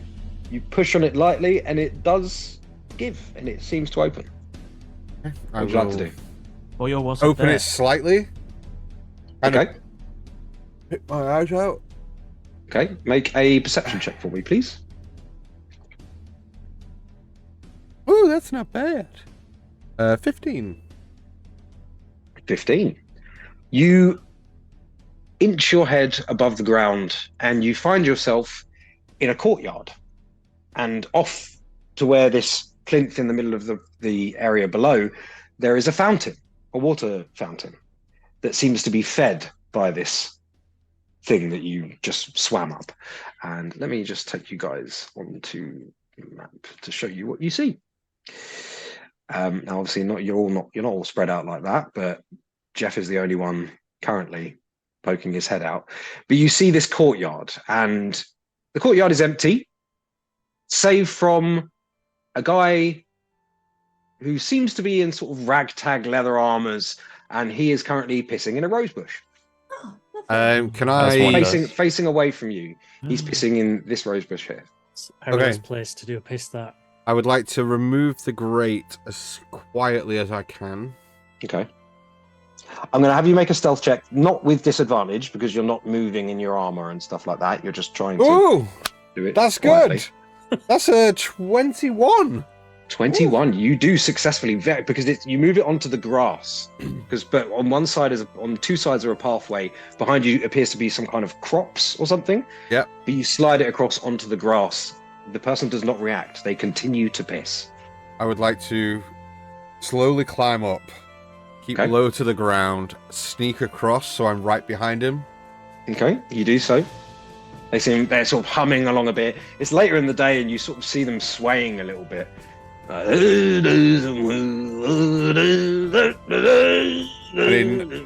One swift action, I'm going to put my hand over his mouth, pull out my gardening fork, and hold it to his throat. Okay. Let me have you make a strength check or athletics, because it's grapple. That's good. That's 20 dirty. Okay, that's good, because he got 17. So you beat him, and then I will have you make an intimidation check for me. Which I'm also good at. What are No, the rest I'm of you not. guys doing It's as a you 10. see? It's a 10. It's a 10. So, what are the rest of you guys doing as you see Jeff kind of slink up out of this? Eden is basically hot on his tails, like trying to get out of the water as soon as possible. And it's like, as soon as she's like on the ladder, they're like shaking themselves out like a dog to get all the water off of them.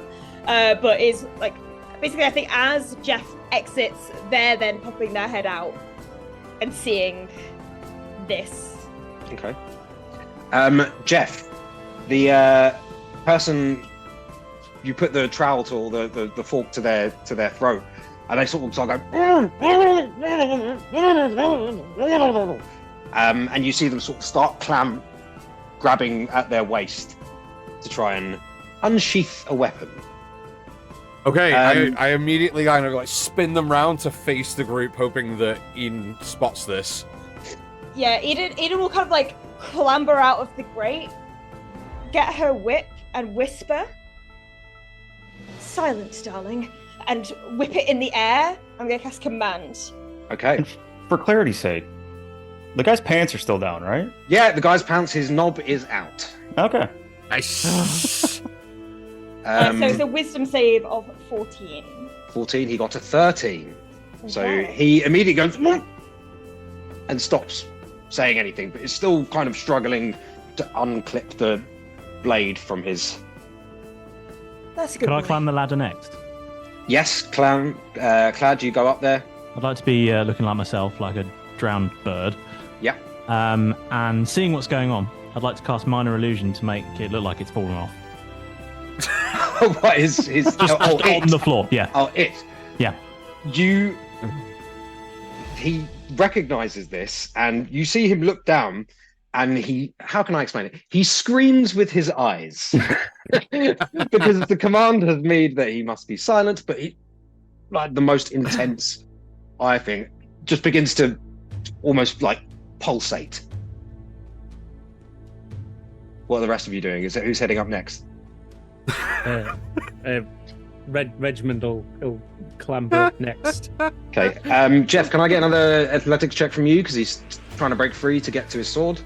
Sure. It's an 18 plus 6, 24. Okay, yeah, you beat. You're still holding on. He's still got his mouth covered.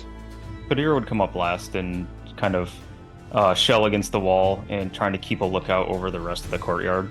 Okay, cool. Let me have you make a perception check then, please. All right. 15. 15. Okay. So I will come back to you shortly. That's not good. Yeah. Ominous. Eden and Jeff, what are you Yeah. guys doing with this guy who's now completely terrified, shuddering, looking down at his chap, which On is the now seems to be on the floor. Oh.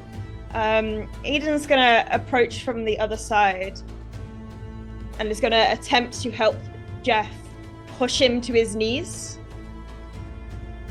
Towards the minor illusion, right? towards the minor illusion. Yeah! His face. Yeah. Push You guys his are- face you guys are right evil, close man. to it. You begin to hear. You don't tell anyone about this, otherwise more members might just be lost.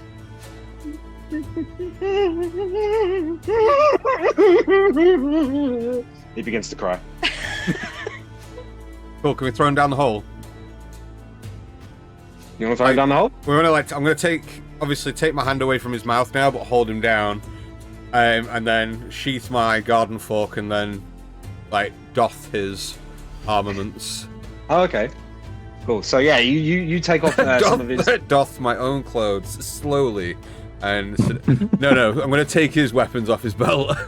Okay, and you're chucking him down into the fountain hole, yeah? Yes. Okay, cool. You do. You throw him down there. You recover the lid, and you sort of see as you recover the lid, he's just sort of grabbed onto the ladder, like looking up at you guys, terrified. No ticket. Okay, Tadira, you look around this sort of courtyard, and you notice that there are 3 passages off to your southeast and west, and you notice a door here, a door here, a door here, I think you might be on the GM layer. Oh, I'm on GM. Yeah, I now. can't Yes, see I am. any Sorry, signs. sorry. Okay, so you see, well, I mean, you should be able to see the doors anyway. One here, one here, one here, one here, ooh, one here, one here, and then there is this sort of area here. There's doors at either side of it. It seems to be sort of a main entrance where you know that is the northern side of the building towards this sort of encampment and stuff like that. You hear some sort of muffled conversation. It's not that quiet in here. You sort of hear some muffled conversation and wandering from down the end of this passage here. Maybe 2 or 3 people just sort of clanking along, having a chat, but you can't make out what they're saying. But that's pretty much all you pick up here. There's not a lot of movement apart from the guy that was pissing. Okay. It doesn't speak. There's an absence of too many people in this area, and you think back to when you were on your watch and you didn't see a lot of the bandits and guards coming into the keep. This appears to be a little bit more of a restricted area. Okay. I'd like to disguise myself as the guy that we just threw down there. Interesting. Okay, you do so. Is this is that the main entrance into the keep there? So this area up here does appear to be. So you're in the center courtyard of this space, and actually, let me just sort of give you an idea of space by doing this. So just because you would know of how far you traveled underwater, the edge of the moat is about there. Okay. So it would have been kind of inside this, where I saw the people patrolling. Yeah, it would have been sort of around this area here. Is that going to work? Oh no, I'm on the wrong thing. Sort of about this area here, you saw them walking past, but now you hear sounds of people walking and wandering around from the south. Okay, so Tordia will let everyone know that there's voices coming from the south. To watch the volume. There's guards around. We're alone for the moment, but I don't think it will be that way much longer. And he'll kind of point out the other exits and entrances that he's picked up here. Well, Okay. we need to find this bastard and get head. Eden is going to ignore what Jeff is saying, and he's going to go to the grate, and is going to detach. This time, her hand comes off, and it reaches down and pulls the chin of the individual up to look at her in the eyes. Where is your boss, darling? Make me an intimidation check with advantage. Because of the detached hand pulling it. That is an 18. An 18. Okay, I yeah. have a positive charisma. I never have that. Kind of hanging on to the ladder. He says, "Please don't hurt me. I'll tell you whatever you want. He's usually in his study around this time." Where's that? And his finger kind of pokes up through the grate and goes, "Over there." Love that. Points to this wall here. And you see there is another barred window to this room, but it is boarded over. Idiko just ruffles his hair. Good boy. And leaves it and just goes, okay, so he's apparently in his office, which is there, but Tadira, if you're hearing voices, is this where they're coming from? He'll nod and just point to that door that they're next to, or he's next to there. Yeah, you'll notice there are also a door as you sort of look down this corridor. There is a door here and here as well. Oh, okay. So it's just down this general area. So in this main courtyard, there is a door here, there, and there. And then down this little corridor, there's a door here and there. Cool. So I couldn't tell exactly which door they were coming from, just that it was somewhere down this. It didn't sound like they were corridor. coming from any of the doors. It seems like, because this isn't a doorway here. This is just a passageway that extends pretty much to what you see as the outer wall. Gotcha. And they would sort of seem to be coming from down this direction of that sort of outer walkway. So they're a little ways away at the moment. Yeah. So But after a few moments of you discussing this, the voices do get louder. How wide is the corridor space? 10 feet. Oh, okay. You do hear the voices beginning to get louder, and the conversation become more clear. We need to move in now. You begin to hear, well, whatever it was, he's not left his study since Zeke and Vern got back. I know, Marston said they stole something from the Baron of Boyles. Them twins were a right sneaky pair. Came back with some kind of family artifact. And you see, beginning to emerge from this corridor, a group of 3 wandering guardsmen, bandit-looking types, scruffy leathers and plates, but they're walking, continuing down this corridor there. And what are you guys doing when you sort of start to see these guys emerge? Tadir's going to head for cover as quick as he can.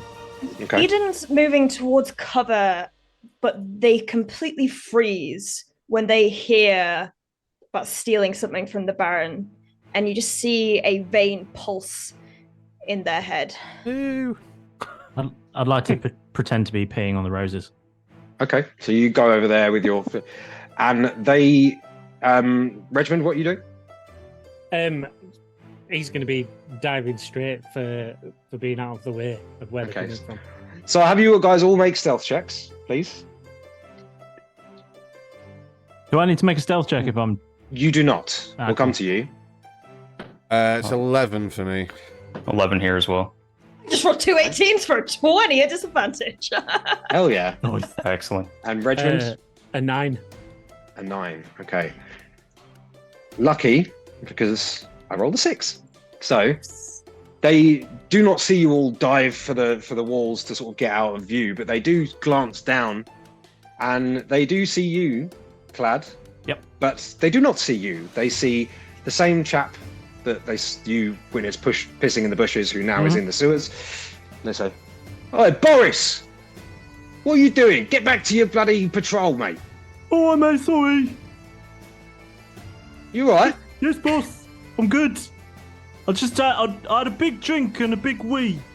I was going to have a sit-down wee, but the roses weren't very nice. Make a persuasion check for me, please, or deception, whichever. I suppose it would be deception, wouldn't it? All right. Yeah. Okay. And I think I'm pretty sure you have things to give that advantage. I'm because going you're to give mimicking myself stuff. advantage on that one. Yeah, because you're mimicking and stuff like that. Yep. So yeah, go ahead. Well, actually, in terms of mimicry, they'd have to roll an insight check to know against my DC to know. But They will be. I'm going to roll a deception check at advantage. Yep. Try different dice. Uh-oh. The old tactic. 19 plus 10, 29. Nice. Fucking hell. Okay, well, I don't think there was anything I could have possibly done about that. So they sort of nod and they carry on their patrol down in this direction and sort of plod off that way. I'm glad I did choose to go advantage because the first roll was a 4, which Oh, still, shit. which in fairness, is technically still a 20. Well, there you go. So you guys have made it into the courtyard of this keep, villa, whatever you want to call it, and you're sort of starting to get a lay of the land. We're going to go to a very quick break for now, and we'll probably be back at around 10 past 8 to see where this goes, see if they can find the mage that they're looking for and remove his head without damaging it too much, or whether they'll be apprehended. So thank you for joining us so far, everyone. The adventure continues after a short break, and don't go anywhere. Go get yourselves a drink.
And hello, welcome back. We're very keen to get back into this, so we're back a little bit earlier than you might have expected.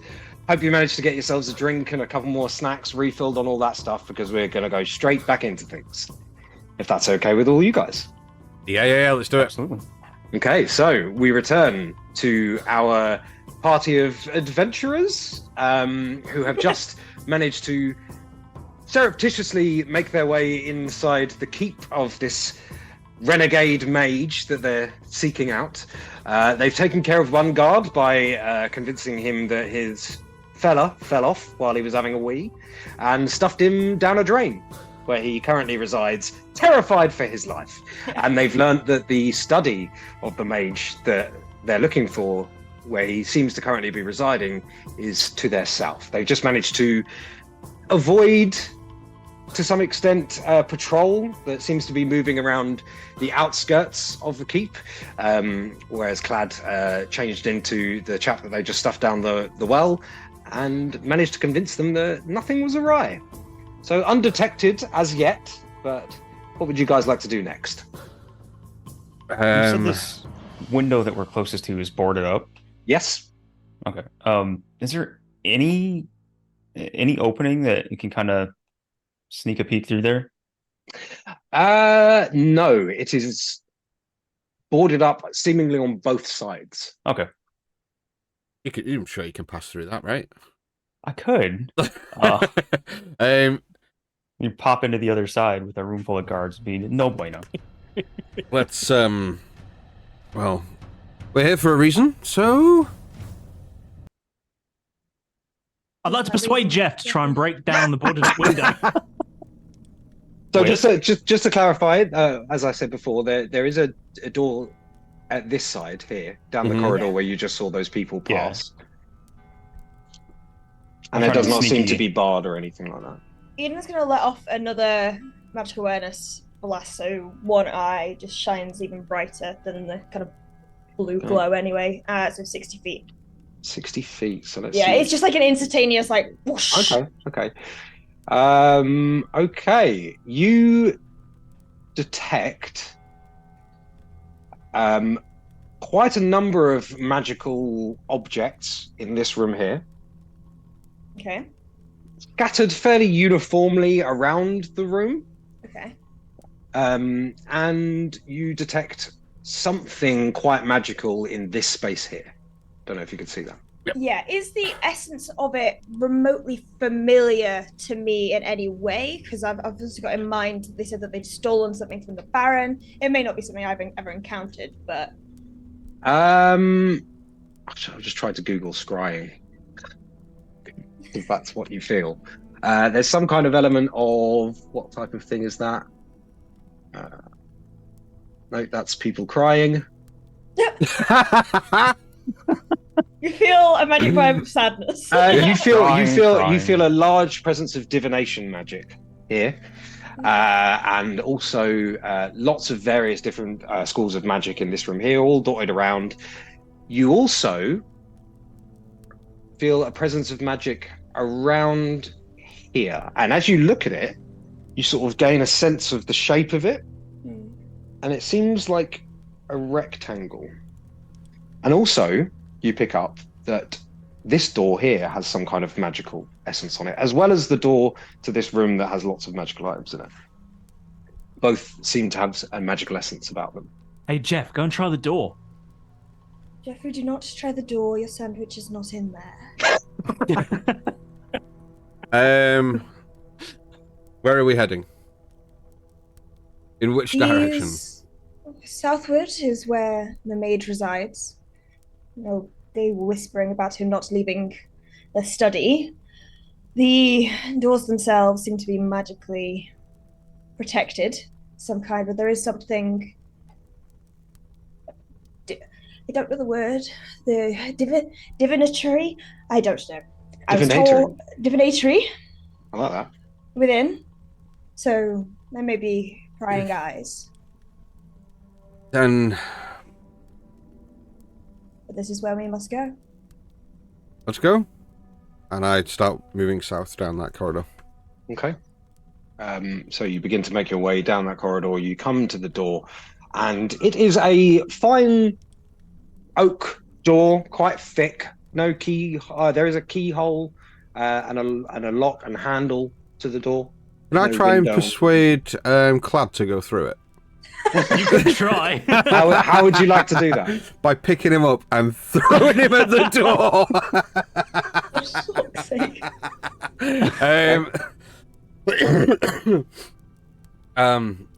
You said it's magically barred. I believe so. Try the door handle. See if the door handle moves. You try the door handle.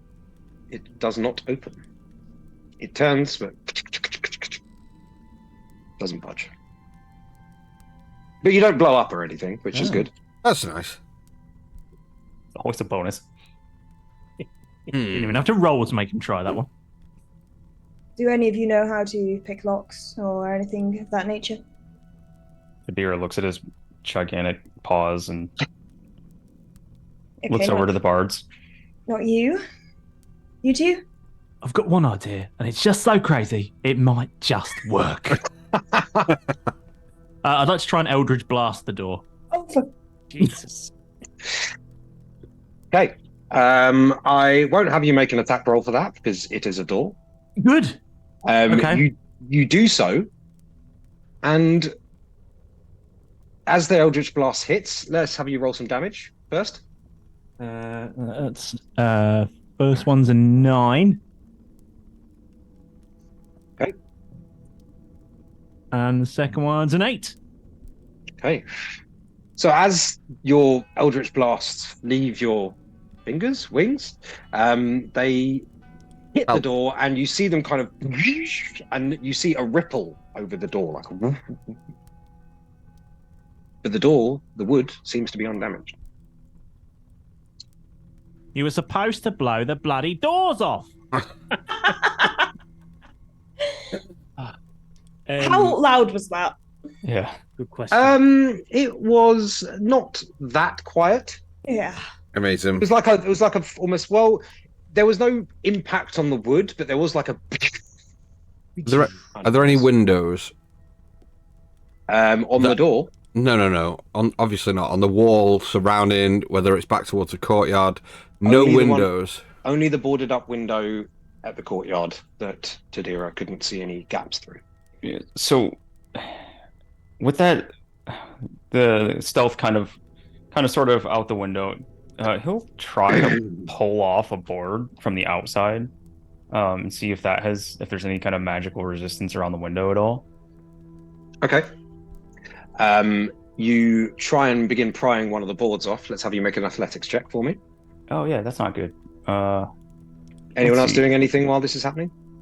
Eden is standing there, vein throbbing in her head, tense, staring at everybody, and is just trying to breathe, but then cannot breathe, so is not getting the reassuring breaths that would normally keep her calm. You are breathing, but they are raspy and shallow. I'd like to cast Minor Illusion and attempt to create a facade, a sort of false 5-foot wall that looks like, as if you were from the corridor, as if you were looking down the corridor. From which end? From the From this end. There, south. Mm-hmm. That looks like there's no one standing in the corridor. Okay, Nice. you do so. It was 15 for the athletics check, by the way. 15. Okay, not that hard. You do manage to pull loose one of the boards. Okay. And I just see more boards on the other side? Yep. Okay. You see the barred windows, and on the other side, also boards. Still the bars. I go up to Tadira. That neat trick that you did where you passed through that metal grate rather elegantly. Did you do that to other people? Oh, see his brow furrow for a second. I don't think so. I think that's specific to myself. Should I try passing through here? Well, I was thinking if we could both try. Therefore, if there is anything on the other side that's worth clonking with my shovel, I can do that. You hear a large noise of double doors opening at the opposite side of the courtyard. Oh. Stepping out from within, you see a very fat minotaur We're boned. stepping out, and you hear him go, "Yep, you were right. We've got some intruders." Can everyone roll initiative for me, please? Oh, All right. Oh, wonderful! Yes. Good, That's because not Eden was about to bad. go into a rage regardless. Pretty good for me. Pretty good. 11. 12. Okay, I'm going to come to you each individually to get your initiatives. Let me just. Oh, what's the matter? You don't like numbers shouted at you at random? No. 4, 9, No, 17. not a big fan of that, to be honest. Batman symbol. What? Yeah, what? Come again?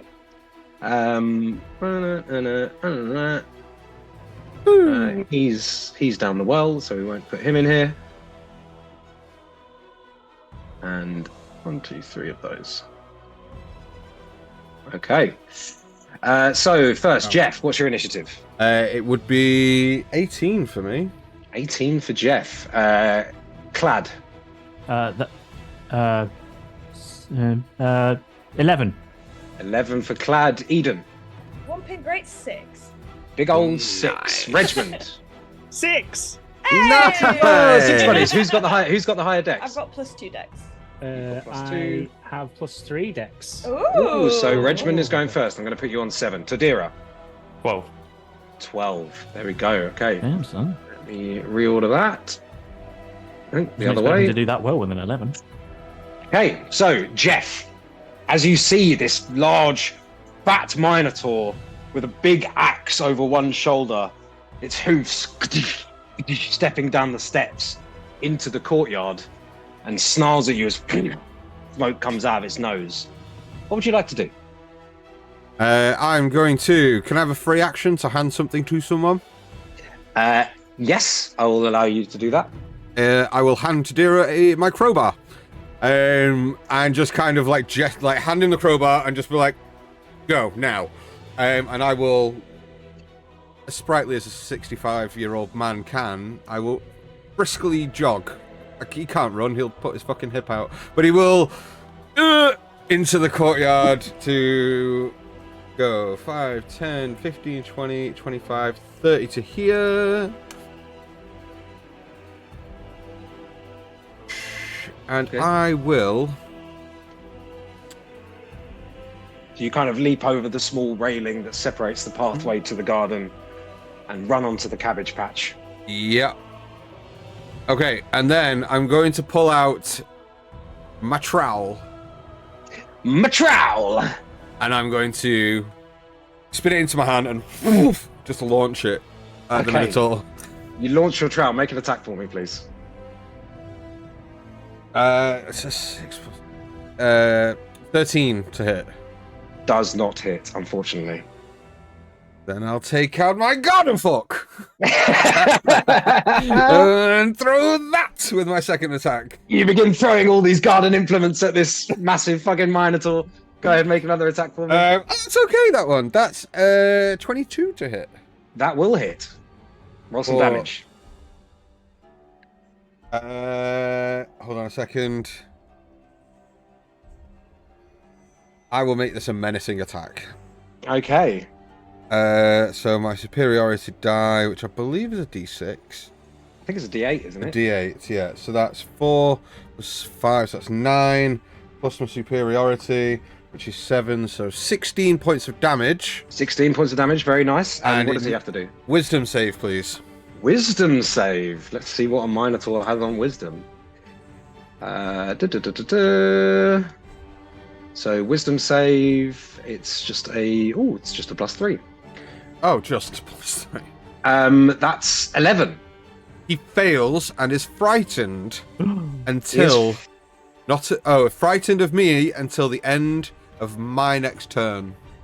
Okay, very interesting. So I'm going to throw the thing and just be gone, foul thing. Yeah, okay. So the first one, he kind of just like butts away with one of his horns, and then as he turns back to look at you, the other one, which was the fork, I think you said, you throw it directly at his face. 2 of the prongs go up his nose, and the other one sticks right in the middle and goes, and he begins to bleed out of his nose. And he looks at you like, and then takes in your glowing blue eyes and your deathly presence, and his eyes widen a little bit. Next, is that everything on your turn? That's my action. That's that. This action could be. Do I have any other weaponry? 1 second, or any other things? I have my fork. I do have a hand rake. There's a bonus action. You got a quick toss. I'm going to quick toss, yeah. Okay, go ahead, make an attack. So I'm going to quick toss with my hand rake, and this will be my last throwable weapon. That's fine. Big money! Oh, 18 plus 6, so 24. Yeah, hits. Roll damage. I'm just finding out what that is, because I think the hand rake is less. Oh no, still a d6, that's fine. Not as good. So that's 7 points of damage. 7 points of damage Yes. to the Minotaur. Very well. Oh!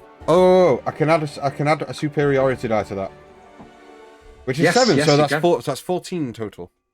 14 there's 7. totals. Okay, so this other hand rake kind of straight into his chest. He goes, is that the end of your go? Yeah. So Gaming Pixie wants us to move the map up so that she can see the daddies. The daddies, yep. There you Okay. are. That's your responsibility. There's all the daddies. Okay. Next. Clad, Eden, Yes. and Regiment. You see the door that you guys were previously inspecting swing open to reveal a study, and standing within, a little bit back from the door, with a finger pointed outwards Oh no. that seems to be sparking, an old mage with almost decomposed skin, very, very old, almost ancient, blushes and bumps all over his bald head, and a long white beard. Dan, what's the shortcut to make things pop out? on D&D? Control Z or Shift Z. Shift Z on that guy.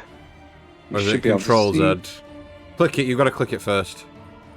Okay, click. I'm on the right layer. Can you see the guy in the room, by the way? Yeah. Why is this not working?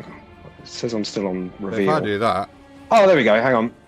Bop, bop. if I do that, it's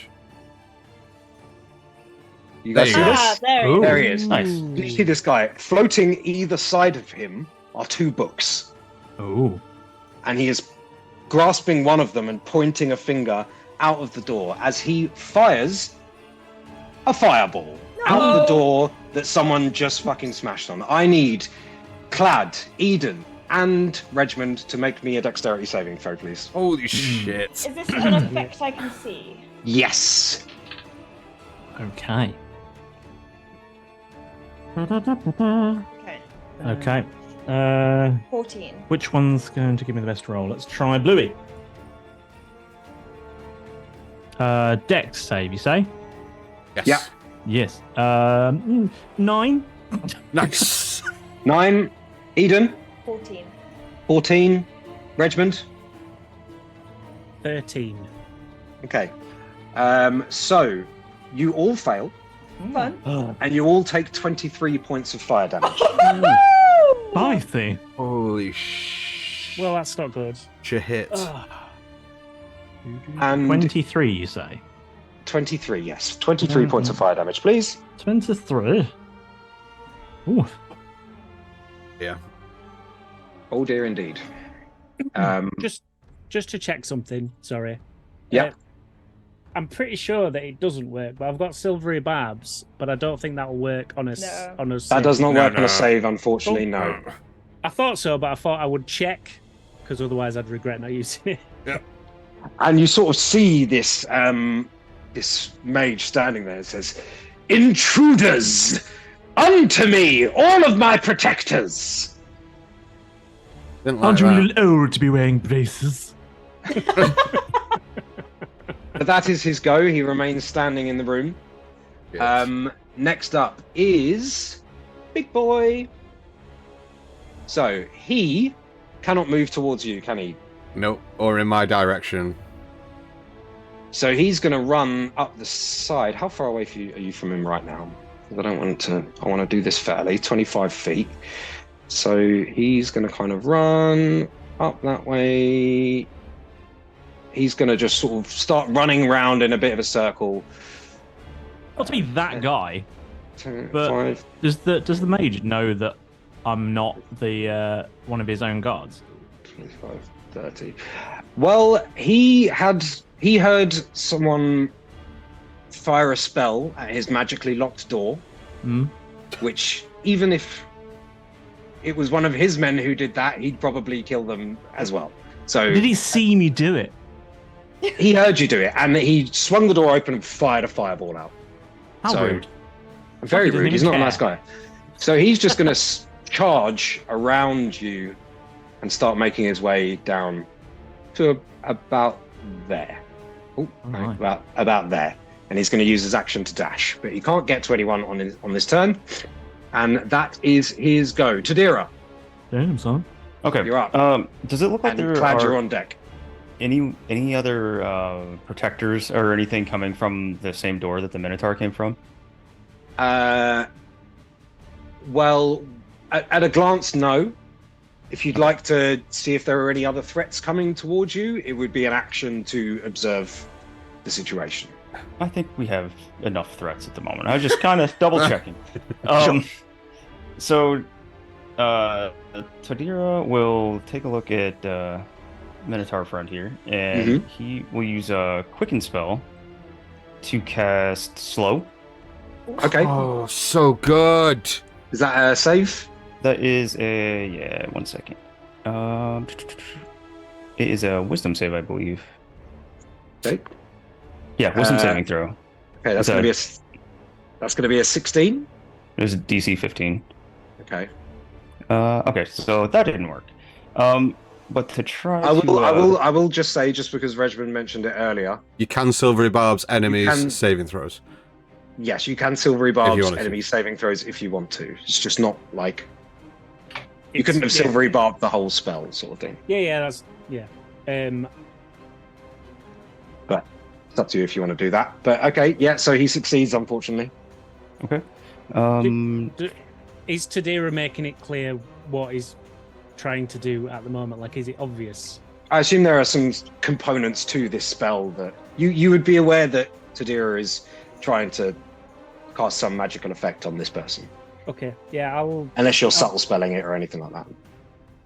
No, that was just a quicken spell. Silvery barbs. Yep. Okay, Silvery cool. Barbs. Silvery barbs. That is now a 7. Excellent. Oh. So he is slowed. He's slowed. It's a -2 penalty to AC and Dex saving throws. Can't use reactions.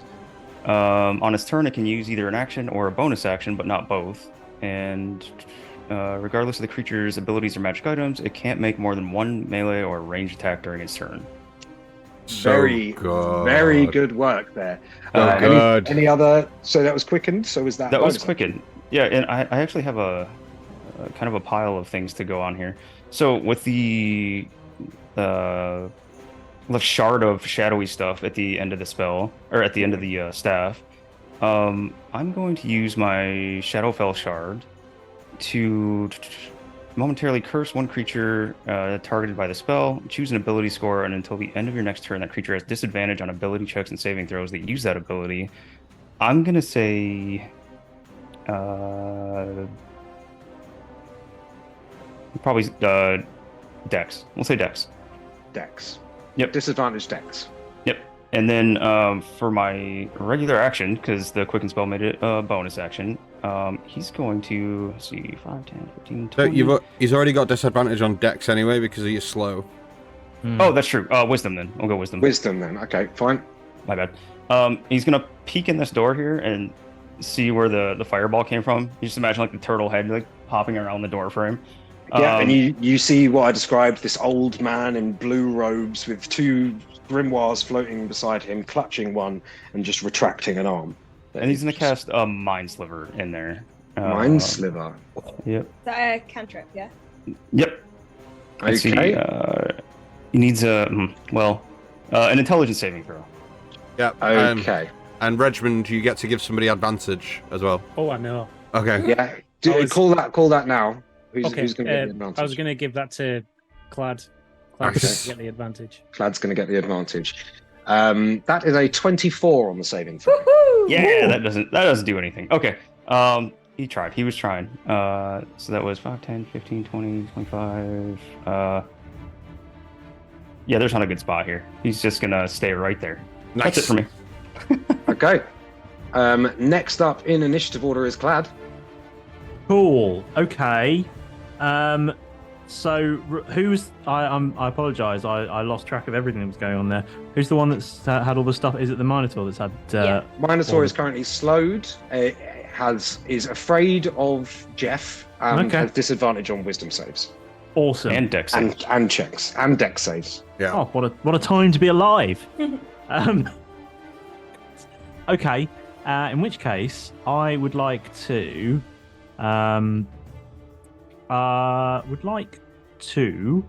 use an bonus action, please. Mm-hmm. First, por favor.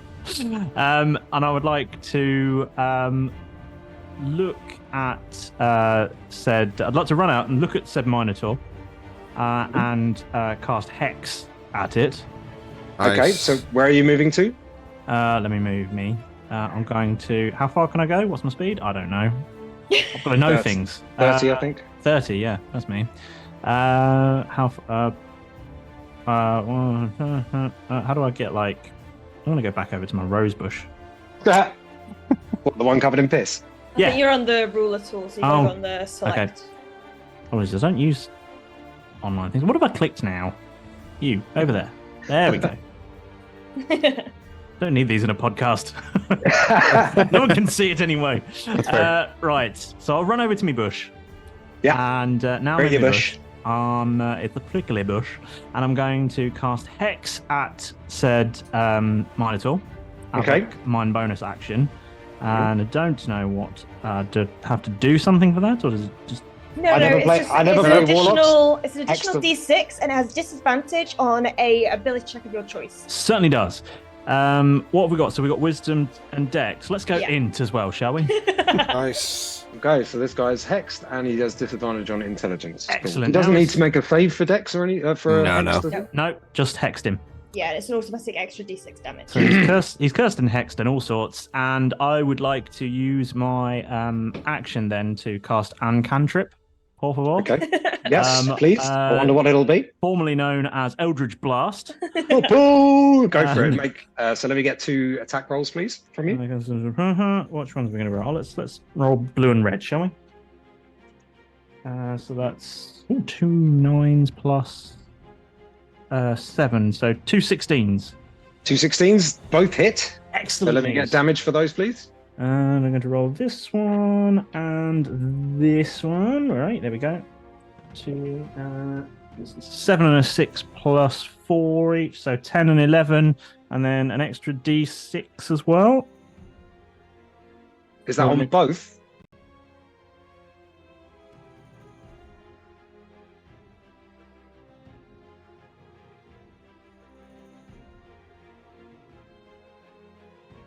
So you release these, you hex him, and you can see he's like slowed and like running towards the rest of them. Mhm. You fire off these two Eldritch blasts. Yep. And one of them hits him in the shoulder. You see, go, and the other one beams him up side of the head. He's like, and his eye begins to sort of drip with blood. Same without his nose. This guy's looking pretty haggard already. To be fair, you guys have been focus firing on him. He's not. How does it looking feel to be the least cultured person in a bus station?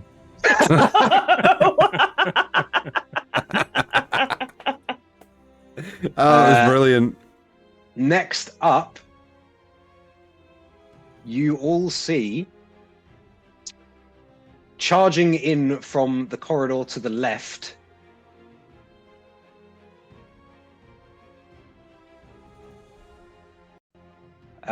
patrolling, who spotted clad in his disguise, in his magical disguise. They are all just running out, weapons drawn, but they've sprinted all the way together. Quick, the Minotaur's got out! Regiment, it's your turn. Can I persuade them of that, please? Oh no, they know about the Minotaur. Regiment, it's your turn. And Eden, you're up after. Regiment is gonna look at the Minotaur and say, "Sir, your visage pales in comparison to the bovine of the Highland variety. Vicious mockery." Highland keys! Cool. Is that safe? Yeah, I wisdom. believe it is. He's Wisdom got save. disadvantage on that. And he has disadvantage. That is correct. Oof, it's going to be bad. Okay, so that's 6. Yeah, that's a fail. So that is 6 points of psychic damage. 6 points of psychic damage to him. You see, he sort of looks at you and is slowed. There's a moment where he's been a bit battered and hit. He's still got this fork sticking out of his nose. These 2 eldritch blasts that have clocked him around the side of the head. And as he sort of turns to you in his slow motion, he kind of looks at you like, what the fuck? And you see his eyes just sort of begin to bleed and redden. But he keeps going. Is there anything else you'd like to do? Yes, move away from the scary fireball firing wizard, and he's probably also noticed that the Minotaur's kind of avoiding Jeff, so sort of move roughly in the direction of Jeff, so probably about here, and that's me. That's my turn. Okay, Eden, you're up. Okay, Eden kind of looking around as she rears back from the fireball, kind of like putting out the flames on their blouse. And now I'm just fucking pissed off, and grabs a potion from her bandolier, chugs it, and I would like to rage. Oh, let's go. Okay, so I need to do something for Eden personally first. Okay. That's fine. It's fine. The wisdom save is fine. The D8 for my is an 8. What does that do? Hang on. Exciting. An 8. Oh shit. Okay, cool. So basically, she's doing this as she's charging forward, and as they get to the doorway that's now, I assume, open. Yeah. They kind of lurch back, and from the scar tissue that cloaks their chest, this crackling emerges, and it begins to crack outwards, and a bolt of lightning just pierces from their chest at this creature, at this lich. That's not a lich, it's just a wizard. That wizard. They need to make a con save. You said that bitch. There was no L in Yeah, that. there's a bitch, for sure. Constitution save. Con save, yeah. Okay, It's no bitch, it's just a wizard. that is a 15. That succeeds, so nothing happens. But there's a bolt of energy coming out of their chest. You see, he kind of catches it almost with his hand. So, you expect to outspell me, do you? No, not really. I expect to fucking hit you in the head. And I run forward. All demeanor of being the Baron's representative gone, and she's going back to her roots. And she storms forward, and as she does, kind of slams the whip at her side, and I'm gonna whip him. Okay. Nice. Are you using your whip to attack, or are you using one of its other I'm functions? using my whip to restrain. Okay, so you still have to make an attack roll, I believe. Yes, we I agreed. do. So let's have that. So that is a 18. An 18. 18 hits. Okay, so it's a dex save, DC 14. That's a 10. A 10. Okay, so he is restrained. Okay. So that's my first attack, and then I approach 5 feet, kind of pulling the whip taut as I unsheath my longsword and I try and drive it through his side. Okay, make an attack, and that'll be with advantage because he is restrained by you. Yes. Oh, that's a natural 19, so 26 to hit. Yeah, that hits. No, that's not longsword damage. That's longsword damage.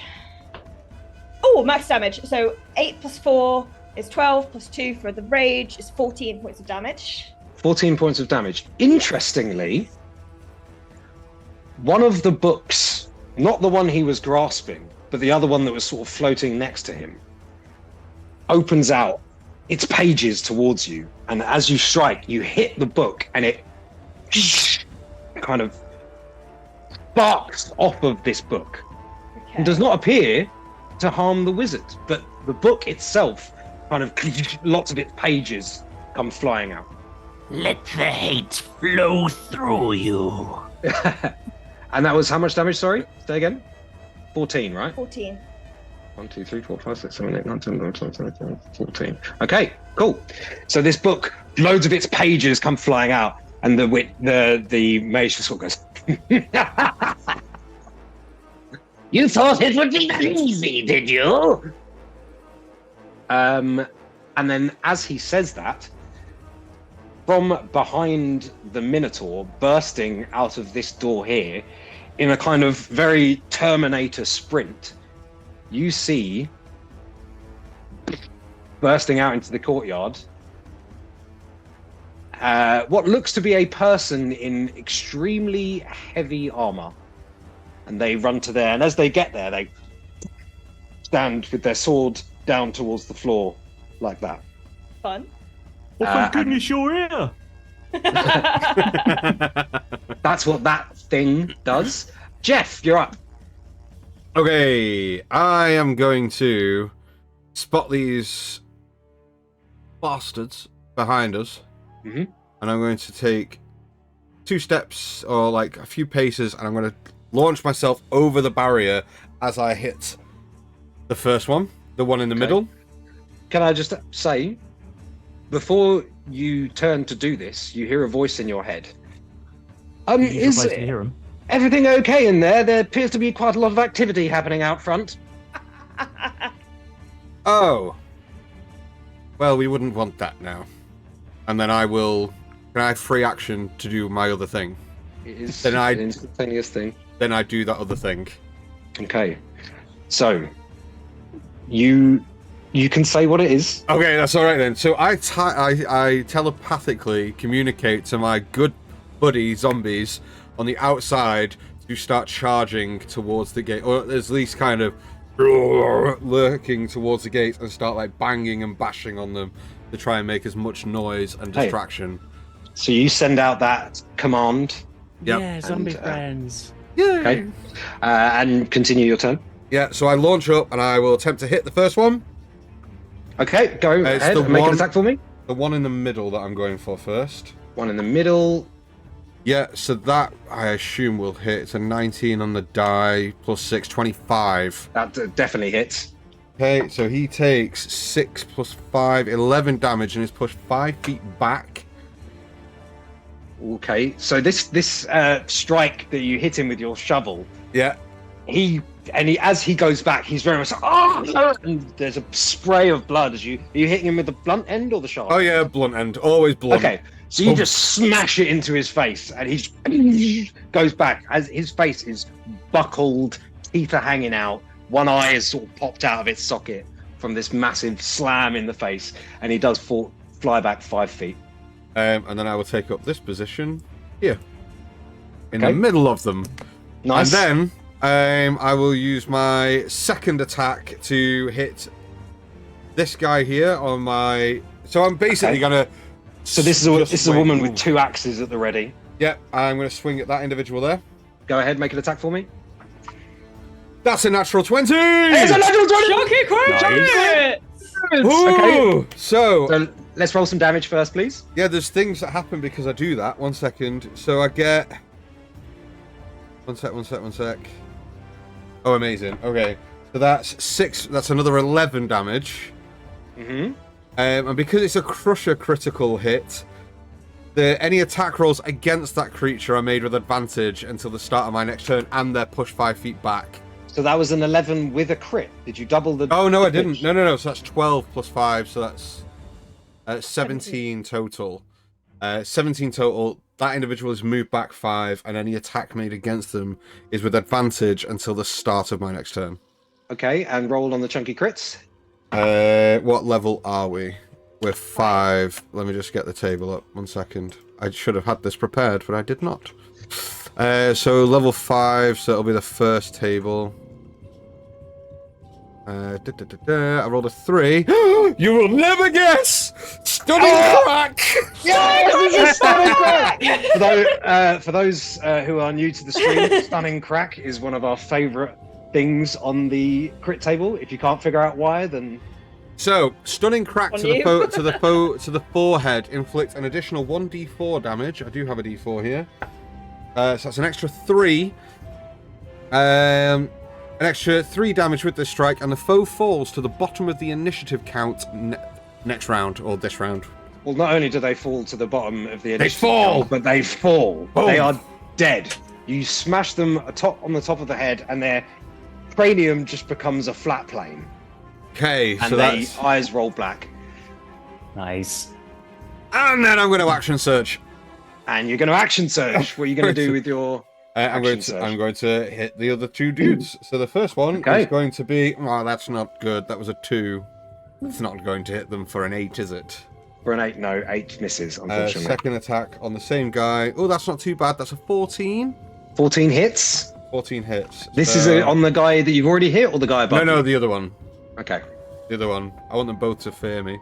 So that is 7 plus 5, 12 points of bludgeoning, and they are moved 5 feet back. Well, they also are killed by this. These are just ragtag bandits. So Amazing. you turn around, having smashed this one's head open, you turn around, clock the other one. I'll let you describe how you do it, because this is cool. You just killed 2 people. I don't think Jeff is very inept with fighting at all, so he's probably just gone, dunk, on the first one, and just hit the next one, but not like with any kind of malice or anything, but he's just that kind of guy that he's just hit them in a way that has fucked them up, and now He's gonna think he's a god now. Now he kind of regrets I mean, it. he kind of is. But then... I believe you have 1 attack remaining, do you not? No, that's my second attack, but I still have my bonus action. Oh yeah, you where missed the first one.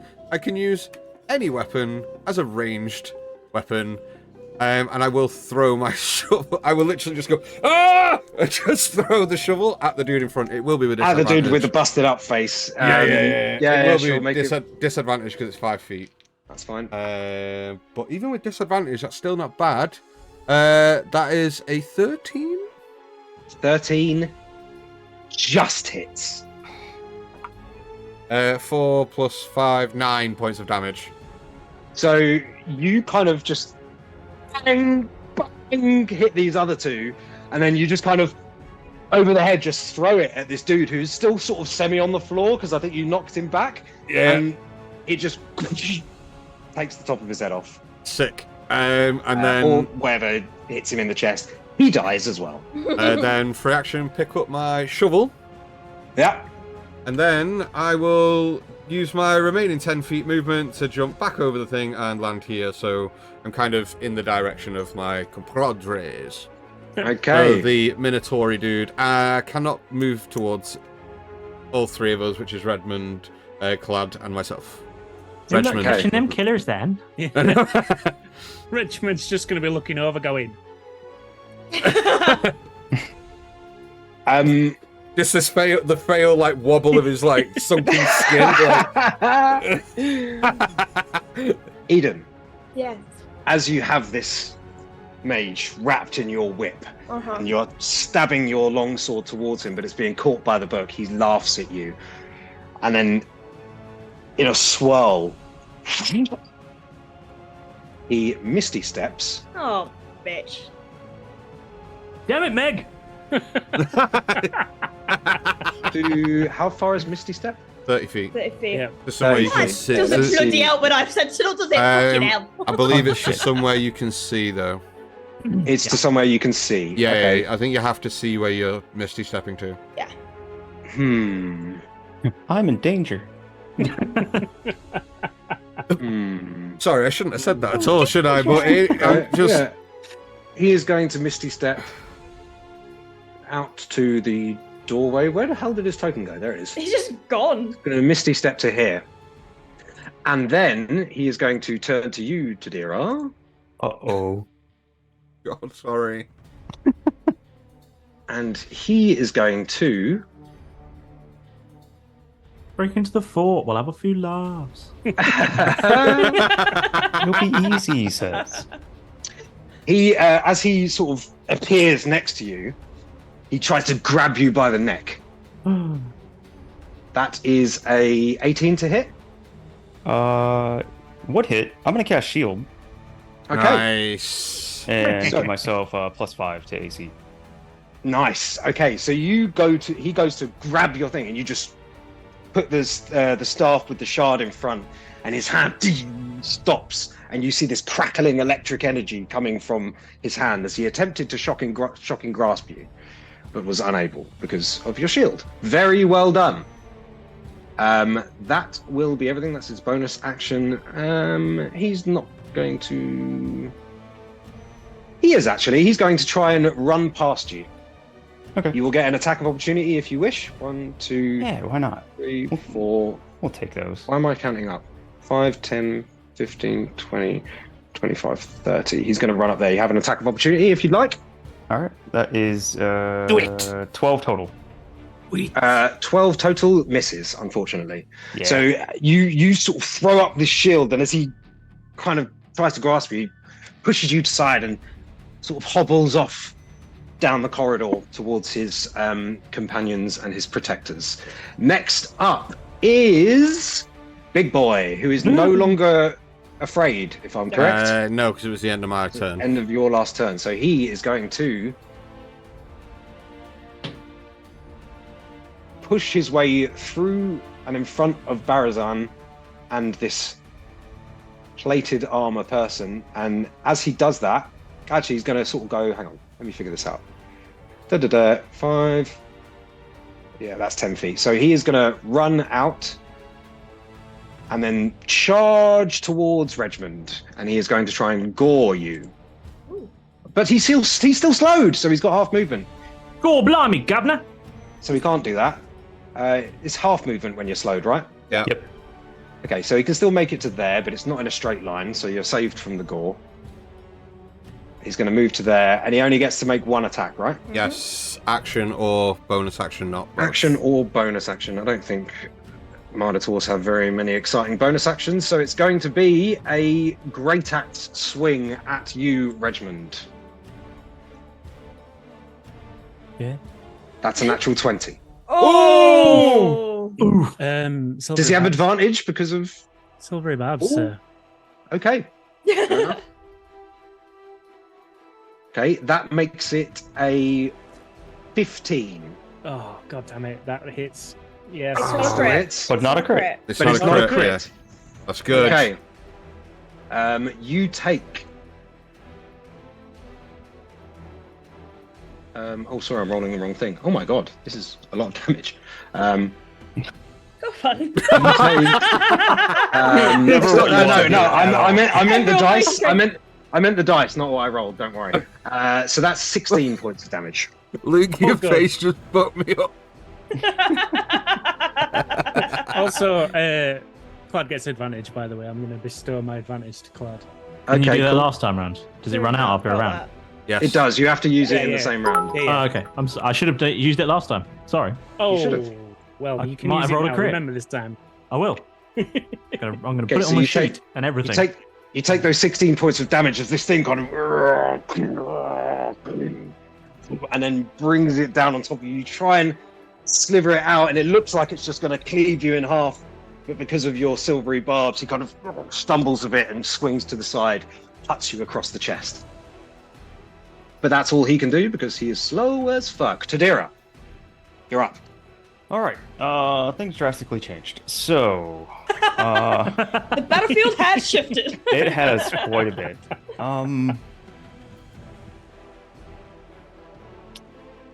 So how is Regimen looking health wise?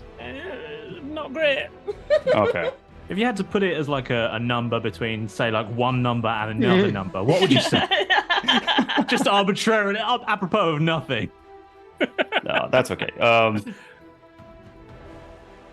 Okay.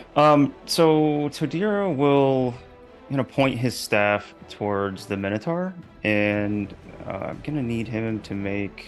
Oh, I don't want to do that. You know what? We're just gonna go with the. You know what? Fireball right here. I was gonna try something else. Fireball.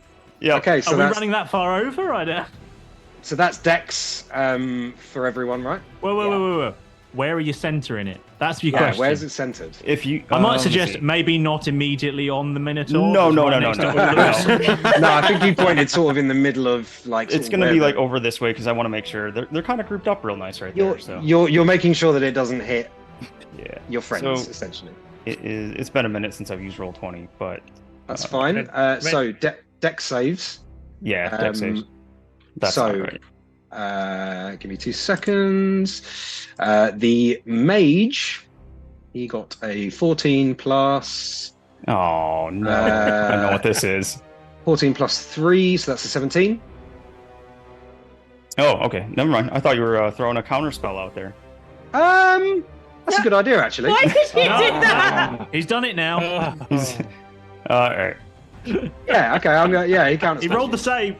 He rolled the Okay, all right, save. fine. I'll be fair. I'll be as Yeah, I fair was to gonna myself say, as I be can. nice, You guys man. forgot Be something. nice. Okay, fine. No, that's fine. That's fine. So he rolled a 17. All right. So instead of trying to dig out 8d6 real fast, What's the save? 15. Sorry. 15. Okay, so the wizard saves. He takes half damage. The Minotaur has disadvantage on dex saves because he's slowed. So that is an 8 plus probably not enough. Oof. So 8. it's Yeah, 8 28 plus damage nothing. total. So he takes 28, and then the armored person definitely fails. So that was how much damage? 28 total. So 28 total, 14 for halved. the wizard. Yeah, 14 for the wizard. And how would you like to do this on the Minotaur? How would you like this Ooh. to take him out? Because he was So- on 2 hit points. Awesome. Oh, So yeah, damn. Todir is just going to point at the sky above them and drop down this big.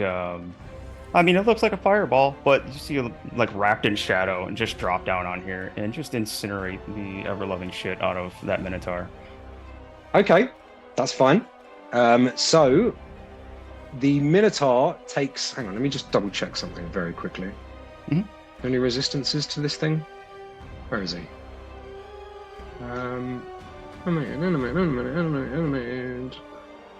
No, there's not. So he takes. It was 28, wasn't it? Yep. Okay, so that thing takes 28 points of damage, and you see the Minotaur. Its whole back ignites, and almost the explosion shielded Clad and Regiment, because it almost takes off the back half of this Minotaur's body, and he slinks to the floor, crispy and dead. Love that. Edible? Just as a plan. Who ordered the The- steak? Well done. The armored chap who previously sprinted through the other door, you see a pauldron comes flying off one of his pieces of armor. There is no arm beneath it. And you see up inside the arm is hollow. Okay. Seems like this is an animated armor. And it takes those 28 damage and looks pretty rickety now, to be honest. The wizard, the same thing happens again. The book floating beside him opens up its opens up the leaves of its pages, and they all burn away. And you see just a singe begins to hit the wizard. He goes, "Ah, I will not stand for this. Kind of like sheepishly waves at the wizard and ducks inside. Nice. okay." So you see it singe his arm a little bit. Next up, Plaid. Hi. Hi. Well, now the Minotaur's dead, I'm going to move my hex onto said wizardy folk. Nice. Anyone know if I get to change what? I don't know. If you change or not. It's the same hex, so it'd still be the same. That's fine. thing. I was just checking. Yeah. So what was it? Int, wasn't it? Yeah, that's intelligence, fine. He's a wizard. He needs that. Yep. It's That's just cool. checks, though, not saving. So it's mine. It's negative on int checks. Yeah. Yes. Yeah. So I would like to please cast. What's it called? Eldritch Blast. Yeah. You can certainly do that. Who are you targeting at? I'm gonna go with the wizard. Okay, go for it. The old little wizard. And that will be. Hold on, what do I add? I've forgotten already. Is it +7? So 17. 17 does hit, Excellent news. And but he uses his reaction to cast shield. okay, 16. So 16. So both of them bounce off this shield. 16 would have hit, but because of his shield, it bounces off. And in It gives a shield both attacks. Yeah, Yes, it's it the gives you- entire. yeah, it gives you the entire round. How exciting! Cool. In which case, I am going to bravely run away. Very well. So brave. These know, right? bitches. How far can I get? I've got 30. How do I do that? You're You're on the ruler again. Yeah, I know. I was trying to work out how far I can go. Oh, if you press Q while you're on the select tool, it will show you as you drag how far you're going. Press Q. The whole Q as you're moving your token. Oh, that's handy. Yeah. Okay. Anything else on your turn, Clan? No, because otherwise Hex will drop. Okay. Run away to there. On initiative count 10, 2 more bandits run out from the door that the Minotaur initially came through, and you guys begin to hear the sounds of distant battle. As it appears, the zombies are now attacking the main camp, but these two run through and they say, "Something's going on outside! What the fuck's going on in here?" And Christy Minotaur in the courtyard. they begin to run in, and they get to. One of them runs up to the old man, and one of them runs up to Regmund, but they have just been dashing, so they cannot attack this turn. Next up is Regmund. Oh, what? Is this what happens with when Yes. it's Ash? Yeah. Yeah. You have to right click the map Weird. to send the token down the path. It's weird. Alright, sorry. Go on, Regiment. I think I'm just going to stick with Vicious Mockery. So I'm going to look this guy dead in the eye and just say, "Your fly's undone." Okay, and that's Nice, classic. what's the save? It is a wisdom save. It is a wisdom save. It is a wisdom save. That's cocked. Okay, I keep bouncing it out of my rolling tray. I need a bigger rolling tray. 16? That is a success. Sorry. Yeah, I'm just sort of double checking. I'm pretty sure it's success means no damage. Yeah. Yeah, it So does the have guy- this, yeah. Just double As he's checking. running after you and you say his shoes are on, his flies are undone, he just kind of goes, and just looks back up at you and I'm going to bonus action healing word on myself. okay, cool. Yeah, because it's not going to do me much, but it's probably a good idea. Probably a good idea. Yeah. So that is 5. It's summit. It's summit. That's me. That's my turn done. Okay, Eden. Okay. Eden is going to storm out. Hang on. Fuck, he's done it again. As you're heading that way, can you just make me a perception check, please? Yes. 20. 20. As you're charging out, you see this door here is very slightly ajar and then closes. Okay. Just kind of turning to Clad to go, "Someone in there." And he's going to sprint. I've got 40 feet of movement because I can't make a slow character. Let's go. I'll go in, but it's not my turn. I've Is got to wait for 6 seconds. going to charge up to the mage once more, and that same crackling comes out of their chest. Mm-hmm. I'm not fucking done with you. Another con save. Constitution save. Okay. That is an 11. That is a failure. Nice. 1 point of radiant damage, but is blind until the end of my next turn. Yes. Hell yeah. And Very this good. beam So of light good. as I run through, like, he just kind of like looks at me as I'm charging, and the light just goes straight into his eyes, blinding him. Okay. So good. That doesn't require an attack roll or anything, no? Nope, that's Okay. the failed con save consequence. Okay, Cool. then I am going to. Let's do 2 longsword swipes aiming at the neck. Okay. Might not work because I know he has shield up, but you know. No. Nope, that's an 11. That's an 11. That misses. Yep. That, however, is a 23. That hits. Yeah. So that is going to be 13 points of slashing damage. 13 points of slashing damage. Very good. Very good. Yeah. And then I'm just going to move here. No, I can't move. I used up all my movement. I'm going to stay. I'm fine. Okay. You're staying there. This ramshackle suit of armor immediately charges to the mage's side, and it's going to make 2 greatsword attacks against you as it pulls its greatsword up and swings it round, very much Harry Potter wizard's chest style. Kind of just takes a swing at you. This is wizard's chess. First attack is an 18 on the dice plus. Yeah. It hits. Yes, that's a 24 to Don't hit. rub it in. Yeah. 24 to hit, and where's my D12? Don't milk Where's my it. D12? Where's my D12? Where's it gone? Where's it gone? The one with 12 sides. Oh yeah, that'll be it. I had one a minute ago. If Yeah, you look on back. the dice and it's got a number that's higher than 12, it's not that one. Have you checked your butthole? Skid up, butt up. I've got one over here. Don't worry, guys. I am worried. Yeah.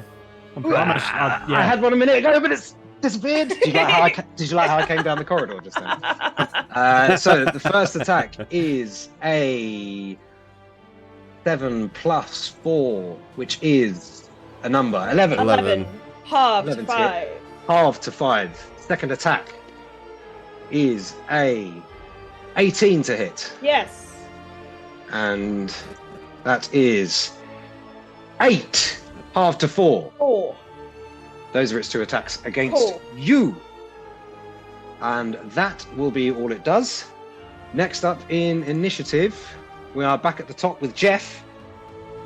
Okay. Jeff is going to maneuver himself from here into this gap here Jeff, get your sandwich. between them. And I'm going to make my first attack against the guy that's next to Regimond. Okay, go ahead. That's a 25 to hit. That hits. For leave D8 on All Faithful. For 7 plus. No, yeah, just 7 on that 7 one. points of damage. Okay. Yeah, and then move 5 feet back from me. Okay. 7 points of damage. Yeah. And then move 5 feet back away from you. Which was that, left or right? Sorry. Sorry, that one there, yeah. That one. So he kind of falls back, Yep. almost stumbling over the fountain. Yeah, and I'm going to step forward to that one again, giving Okay, the other yeah. one an opportunity attack. Yes, correct. Would Regiment get an opportunity attack against the one that's moved 5 feet away from him? No. No, it's it's, forced movement. it's compelled. Yeah, it's compelled movement, so he doesn't. So Yeah. the opportunity attack is a 15 plus.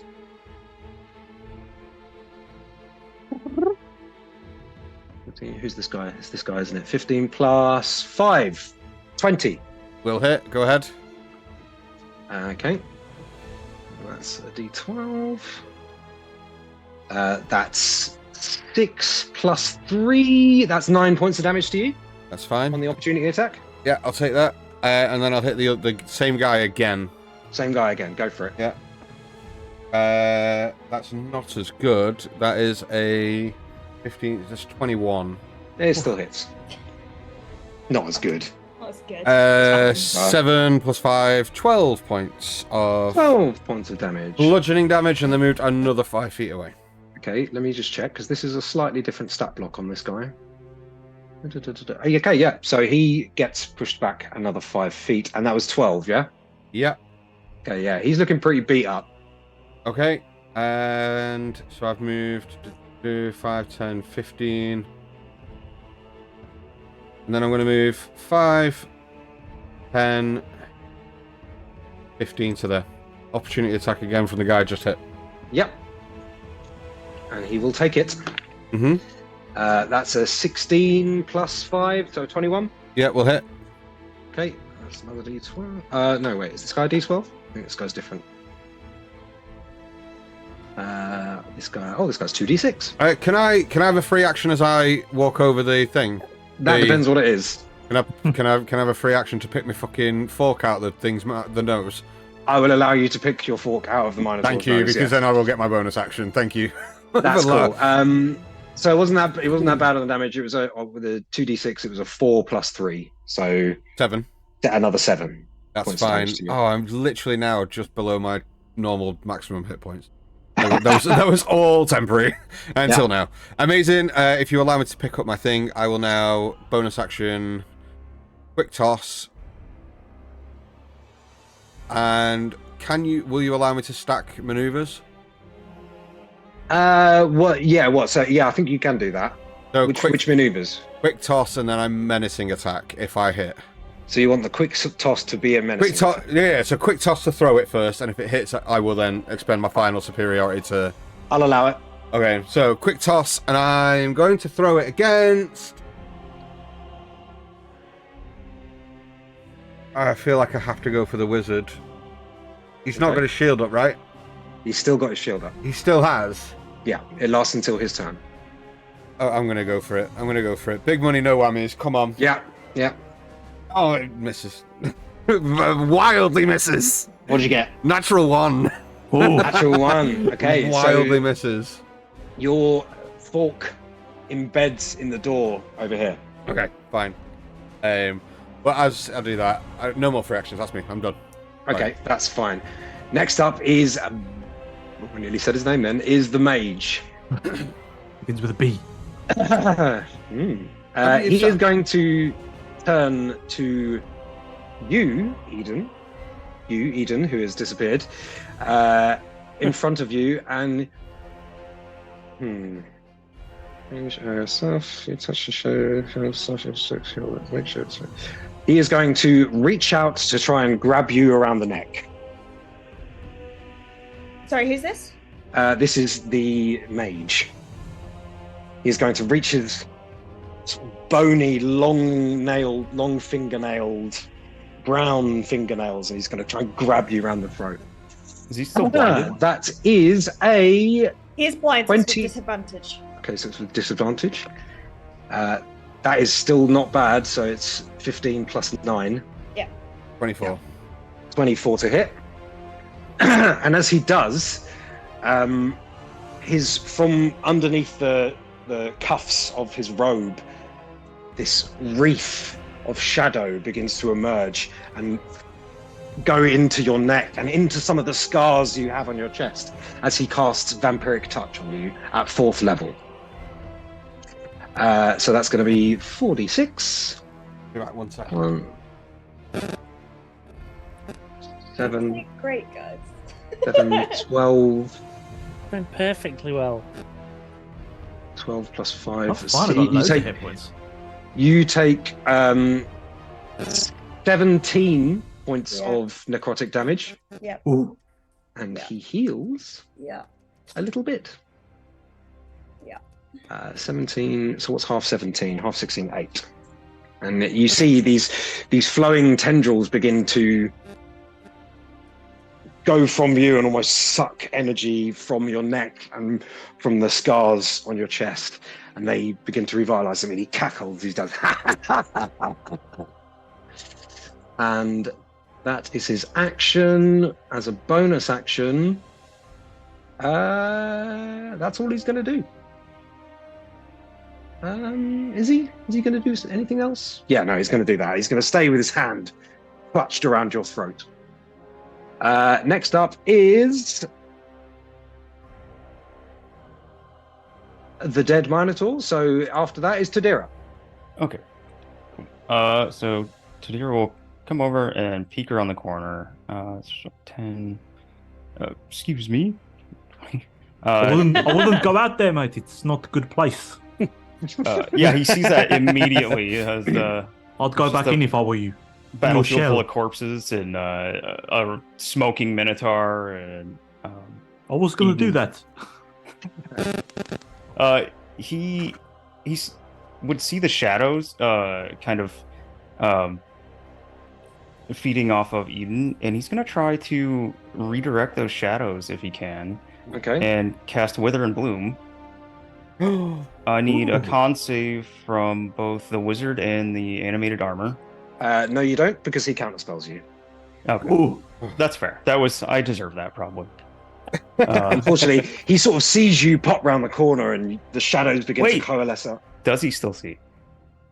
No. Oh No. no, you are right. He is blind. Correct. Okay, go for it. All right, so Wither and Bloom need a con save from both the animated armor and the wizard. Okay, the wizard got a natural 20, unfortunately. Okay, so he'll take but half. he saved it from that being an attack. The animated armor. Did you say it was a wisdom? Con. Con. Okay. Saving throws. Does he have any good saving throws? We'll just go with his con. So that's a 16. Okay, From so they the- both succeed. They both only take half, which is only going to be rolled 7, so three necrotic damage to each. Okay. But what it does allow is it allows Eden to make, if she wants to,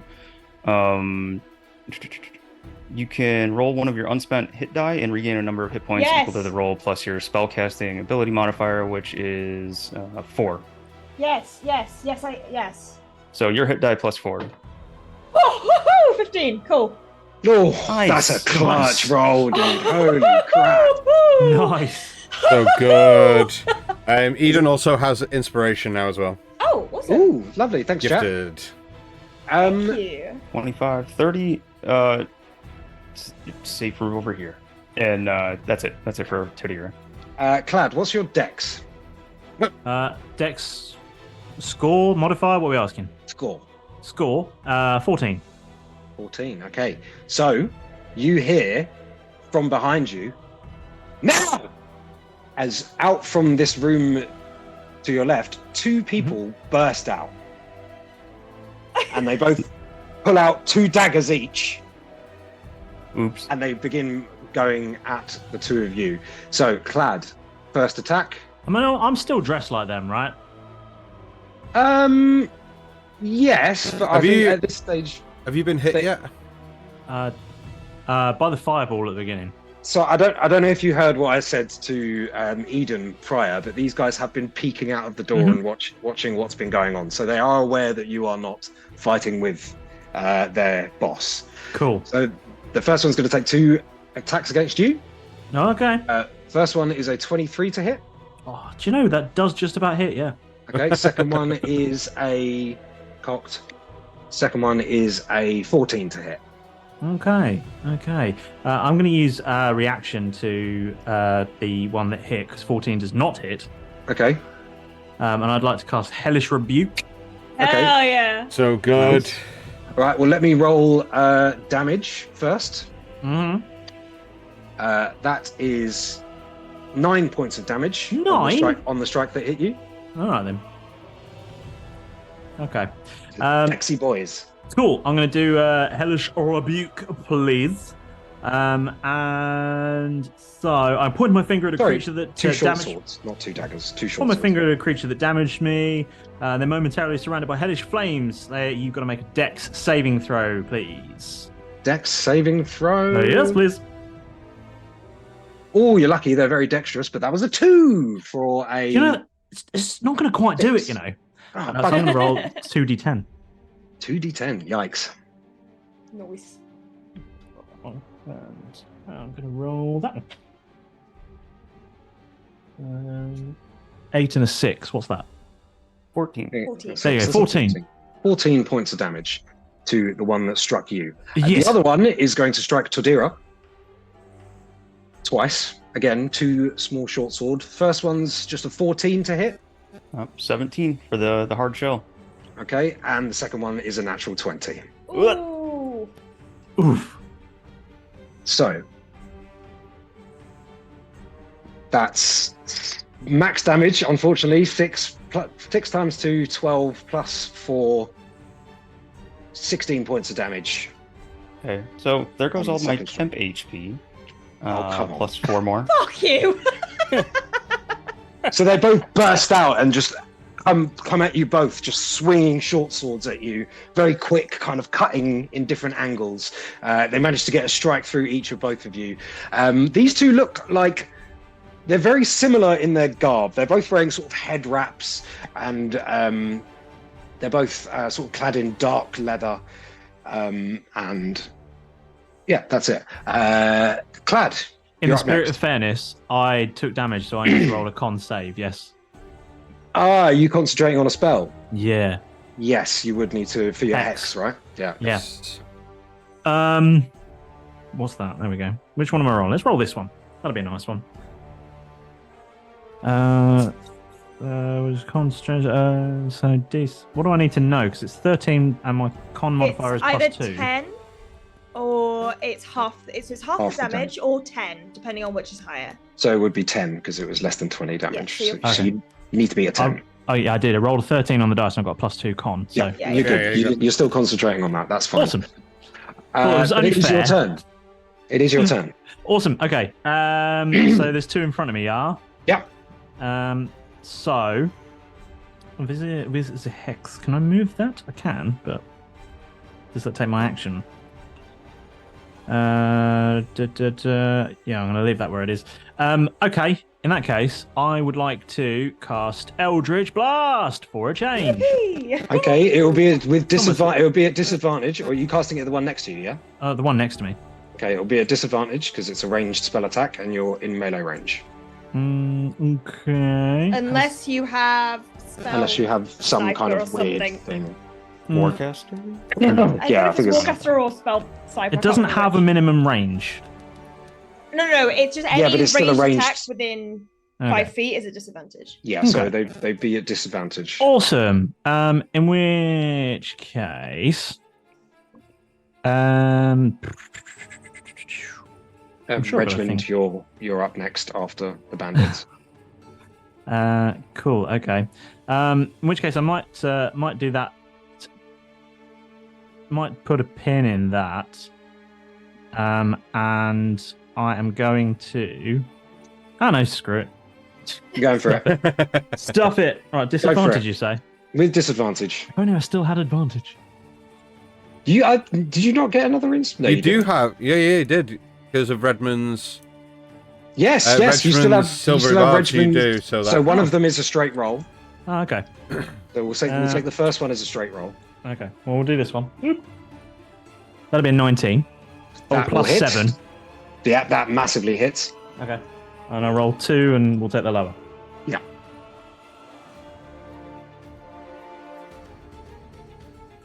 I rolled a 20 and a 1. Oh, what a pain in the ass! Damn it. Well, That's the first really one hit. disappointing. The first one hit, so let's roll damage for the first one. And he is hexed as well, so remember your D6. No, he's not. The hex is still on the. Oh, you didn't move it. Okay, No. fine, fine. Yeah. on the Is it lizard. It's still on the I thought you said crocodile outside. lizard. Like, wait, what? What are we looking at? Damage from that is 1d10 plus 4, which is 15 damages. 15 damages. No, other way. 13 damages. I can't do maths. 13 damages. No You one release telling these. you can't get 15 from d10 plus 4. You release these two Eldritch blasts, and one of them he sort of ducks to the side and manages to avoid it, and the other one you just slam straight into his face, into the side of his head. Yes. Gets hit quite badly. Anything else on your turn? No, because if I run away, he's going to stab me again. Probably.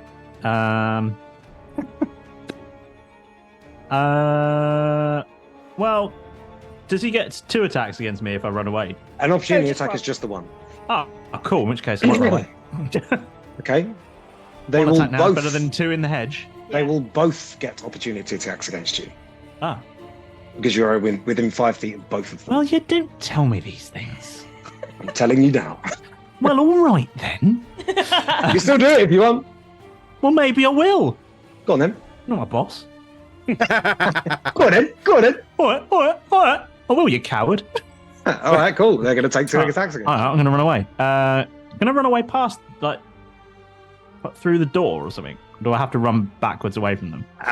If you want to, you can't move through their space, no, because they're blocking you. Mm, So you have to Okay. run back into the courtyard. Well, I don't necessarily want to go that way. There's a mage with a big spell. No, I'm going to stay here.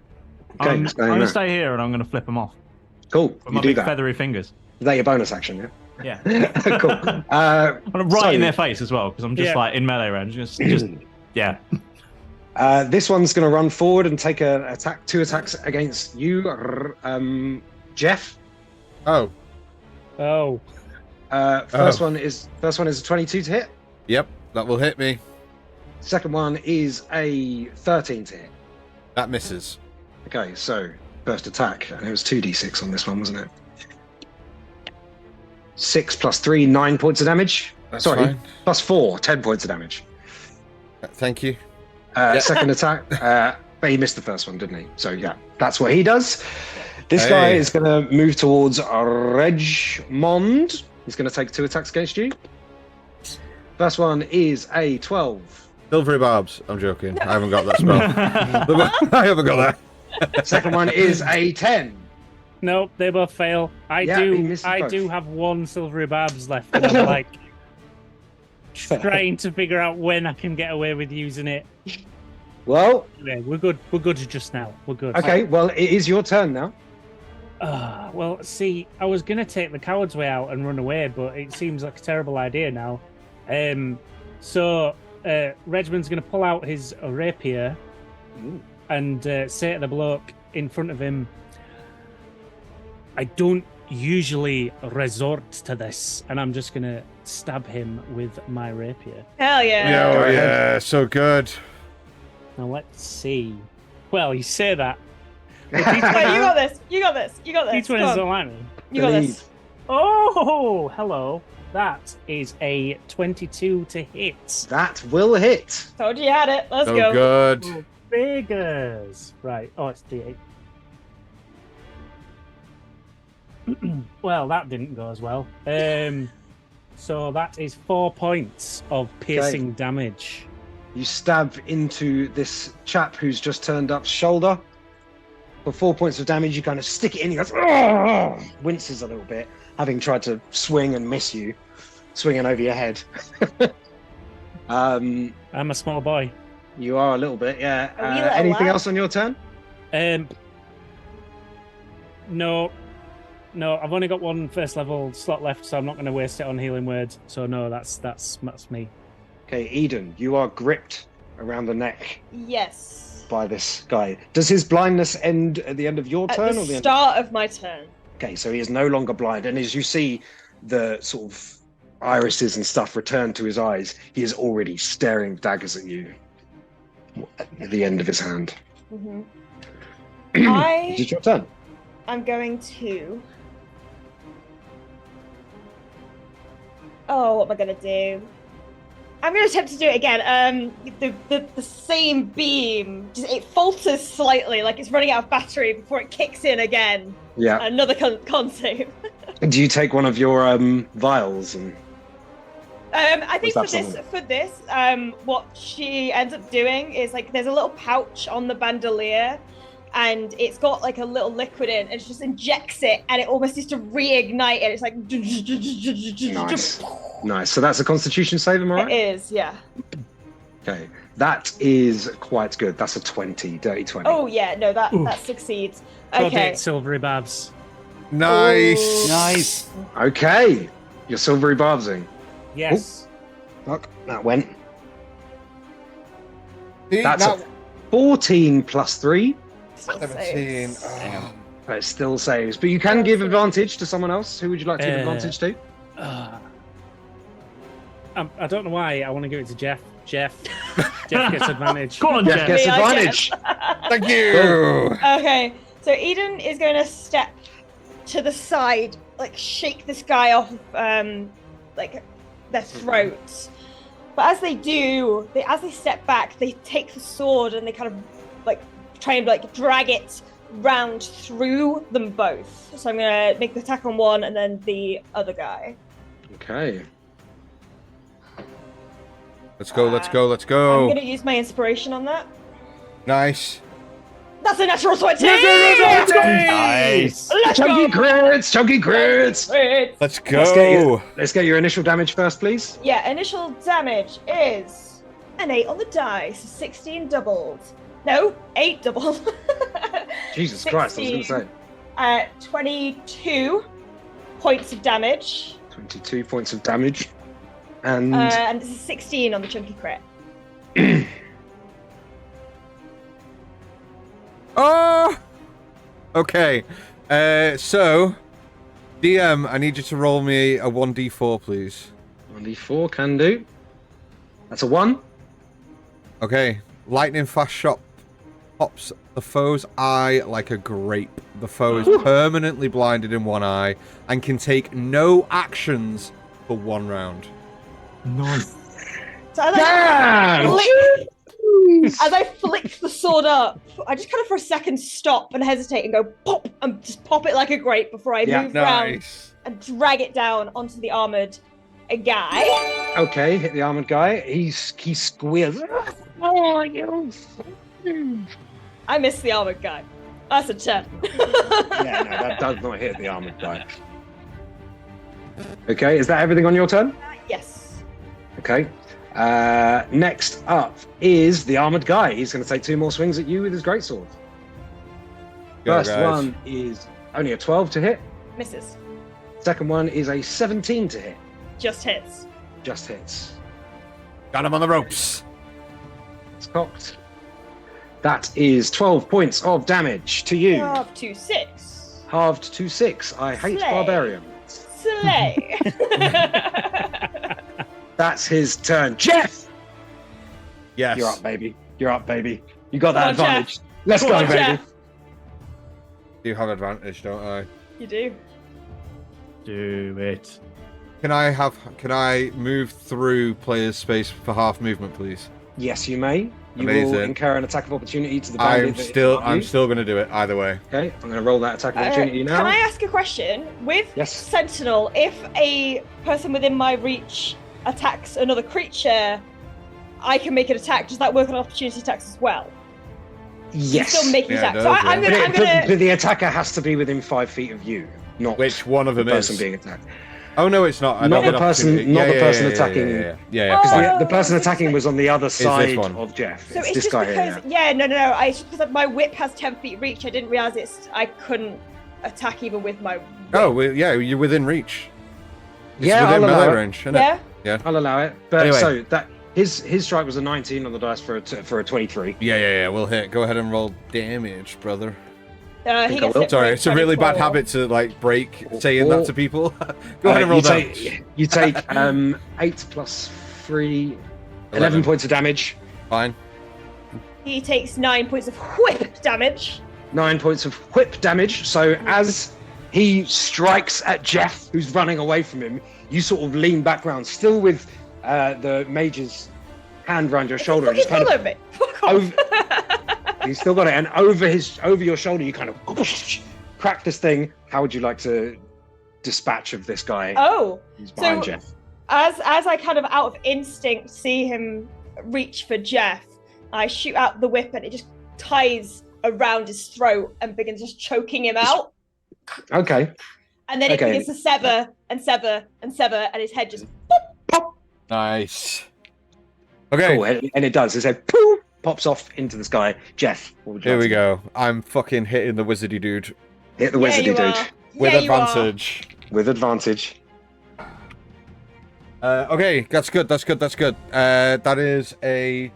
24 to hit. hits. Okay. He throws up a shield, and you hit through it. Oh, sick. Okay, then I'm going to burn my last superiority die. The roll, first damage is 7 plus 6 is 13 points of damage, and he needs to make me a wisdom saving throw, please. Wisdom saving throw, can do. That is a 14 plus. Yeah, he saves. Wisdom, If it's plus 14 7, plus, yeah, he yes, saves. Okay, so he isn't frightened. And then my second attack will be at the armored dude. If I see him throw a shield up, Yeah. then I will hit the armored He dude. kind of tries to, and you manage to break through it, and he's but he's still holding the shield up with his other hand. He is, however, moved 5 feet back. Force movement. Let me just read this spell quickly. Get off of my neck. Brush your feet. He has to move. He gets moved 5 feet to an unoccupied space, so he gets forced 5 feet back. Forced back 5 feet. He is forced back 5 feet. The tendrils stretching from his arm to Eden's throat remain. That's fine. So that's 5. That's 50. Right, and then I'm going to step and I'm going to impose between him and her, and then I'm going. Sorry, him and them, and then I'm going to hit the armor dude or attempt to. That's a 12 plus 6, 18. Hits. For... Just hits. Okay, so that is bloody hell, 5 plus 4, 9 points of damage. 9 points of damage. And you hit. Yeah. Go on. Yeah, go on. No, they're forced 5 feet back as well. But yeah, go on. Well, you hit him with your shovel, Yes. and all of the armor just Nice. falls to pieces. Nice. Let's go. Now an innate clump of armor on the floor. Jeff is a killing machine. And Jeff then, is a Really killing is. Who's this machine. old man? and then I will second wind as a bonus action. Second win, fine. Yeah. For that's good. 7 plus 5, 12 hit points back. 12 hit points back. Okay. It is it is the Baron. wizard's turn. Oh, we got it. he- We got it. It's the wrong guy. We've been sent to the wrong place. Looks rather panicked, and he, in a sort of last-ditch attempt, drops the tendrils that are stretching into Eden's neck, and he points towards the floor behind the two of you, and you see from his fingers a bubbly, sickly ray begins to extend into a small ball on the end of his finger, and emerald streaks fly over your shoulder, Jeff, and hit the floor. I need Jeff and Eden. Oh, wait, hang on. I need Jeff, Eden, and Regiment to all make dexterity saving throws for me. I'm not very good at those. Ruh-roh. And also the guy who Regiment is fighting will also make one. Dexterity. Dexterity, please. It's a 17. 11. 17. 12. Okay, Jeff, Yes. you save. Eden and Regiment, you do not. So Jeff, you will take half of 12d4. Oh, What the fuck is God. this spell? damn it. As you see this small ball of acid shoot onto the floor and then explode Regiment's life Raining is currently acid flashing through down. his eyes. on all of you. So, first we have 3, 2, so that's 5, 6, 7, 8, 9. 9 plus 12d4. 12d4. Real random. I'm trying to think of what spell that is. Right. It's vitriolic sphere. So that was 9 plus 5. Oh, 2 4s. 5 plus 8. Yeah, let's just go with them down. And then 2, Damage 3. range of what, 12 to 48? Listening to all these numbers, it sounds like Regiment's down. It also sounds like Eden is down. It's 23 points of acid Eden's damage. down. Regiment is down. Jeff, you take half. Of 23. Yes, there is acid burning into the now fallen bodies of Regmund and Eden. They are sizzling. You just managed to sort of duck out of the way so that you just get splashed and it comes off your shoulder. So you are not currently sizzling. The other two who have just fallen are. Brilliant. Great.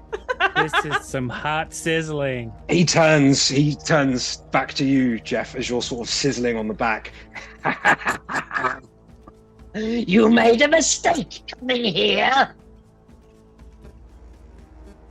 And Bit of a also, prick, this guy, isn't he?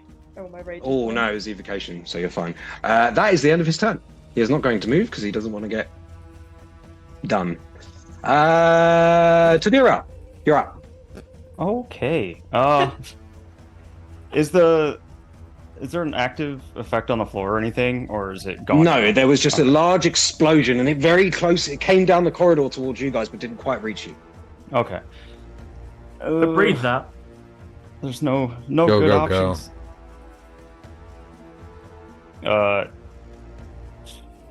Hearing the Oh, this guy's spell... dead as well, by the way. Which one? That guy. Okay. The guy who was next to Regiment. If there was ever a time for a Hail fucking Mary, it's now. Yeah. This guy just got immediately. I wish I had another fireball, but yeah. So we're gonna go. I'm gonna take the opportunity attacks just to try to salvage the situation here. So. Okay, they're both gonna take attacks against you. First one is a 12. Second one is a 13. You're very lucky. Excellent. Okay. Five Okay, or let's six. go. He'll throw one hand out towards the rogue guy, whatever he was that was down in front of him. He's going to hold the staff out towards the wizard. I'm going to twin spell Tasha's Mind Whip. Woo! And So I need good. them both to make... these are intelligence saves, so not the greatest. Oh, man. Okay, the first one was a 9. Okay. Second one is intelligence. Second one is a 0. Ha! Excellent. It's a natural 1, and they have a -1 to intelligence. 3d6 of damage. We've got 9, 12 total. Let's see. 3d6 psychic damage. You did that to both of them, yeah? Yep. With these Okay. two down here. No. The wizard. The wizard was one. The wizard and this guy. Okay, fine. Yeah. All right. So how much damage? Sorry, tell me again. 12 damage total. And let's see. On a failed save, target takes 3d6 psychic damage. It cannot take a reaction until the end of its next turn. Moreover, on the next turn, it must choose whether it gets a move, an action, or a bonus action. It only gets one of the three. Mm-hmm. Okay, and that happened to both of them, so they both took 12, yeah? Yep. Okay. Oh, no, wrong one. So that's 15. Who is up? Oh man. Me, Jeff is Vlad, and you. That's it. Okay. So since I use the meta magic for twin spell, I'll use the Shadowfell shard, and I will hex, not hex, but I'll curse the wizard for. Well, Jeff is out of superiority die, right? He can't do anything else. I'm just attacking. I'm just going for broke now. Okay. I'll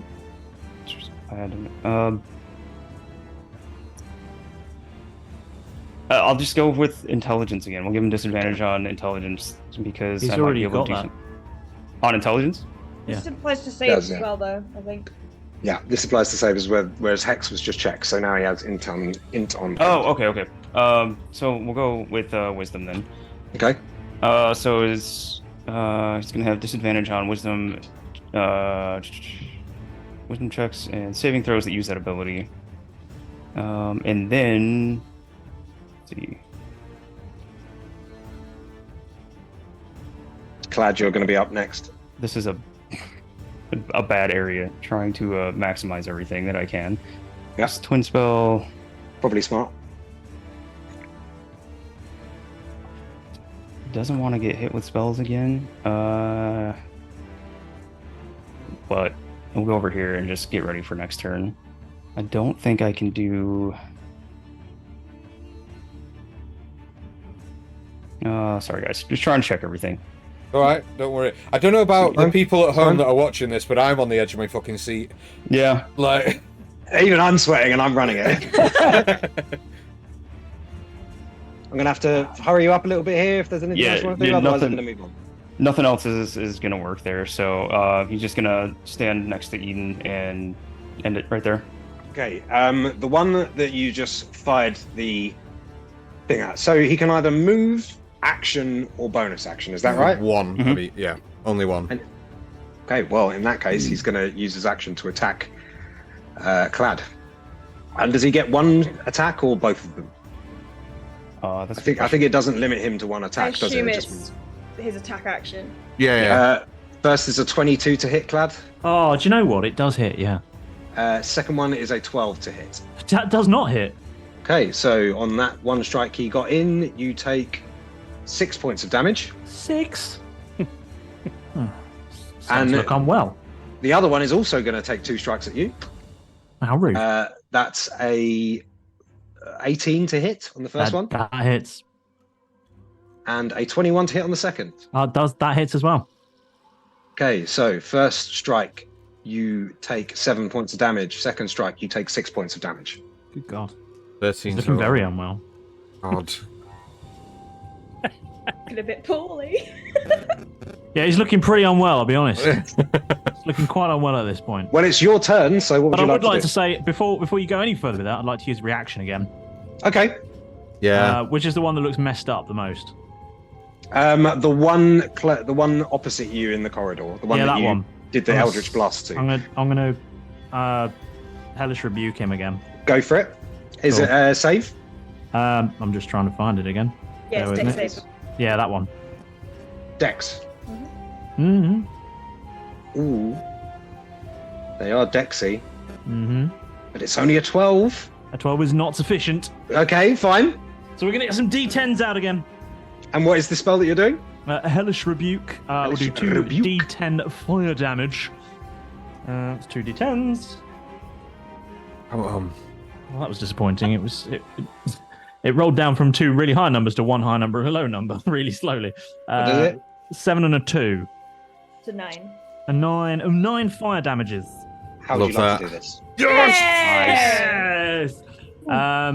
So as he stabs me with his very sharp sword, Indeed. I'm going to turn to him, point my feathery finger, and with flames ablazing around him, Mhm. I shall say, "Oh, and tell the Cookie Monster not to phone me until he finishes rehab." Sure. It is now your turn. I will also remind you that the other one next to you is suffering from Mind Whip. He has no reaction. Awesome, that is good to know. So I would like to I do. think that's how that spell works, right? Yeah. You don't get reactions? Yeah. Cool. So first thing I'm going to do is wander off away Okay. and pop back out into this area of space. I don't know how far can I go. I need to press Q, don't I? Is that Q? Yeah. Nice. You can just click and drag it. or whatever. That's fine. Doesn't There we matter. go. I'm going to run over it. And hello, back in the room, and I go, oh no! All the people I was with seem to have fallen down. And I'm going to think, I've got a thing for this. And I'm going to squall out in the legendary call of my people that goes something like this, and I shall turn to survey the crowd, and I shall go, oh, I thought everyone had heard. A certain ornithological piece of news, something avian in nature. Yes, it is. Bird is a word. And with that, a swarm of crows come a-flocking into the area from every doorway. That's true. A huge, and there are how many bodies within range? 1, 2, 3, 4, 5.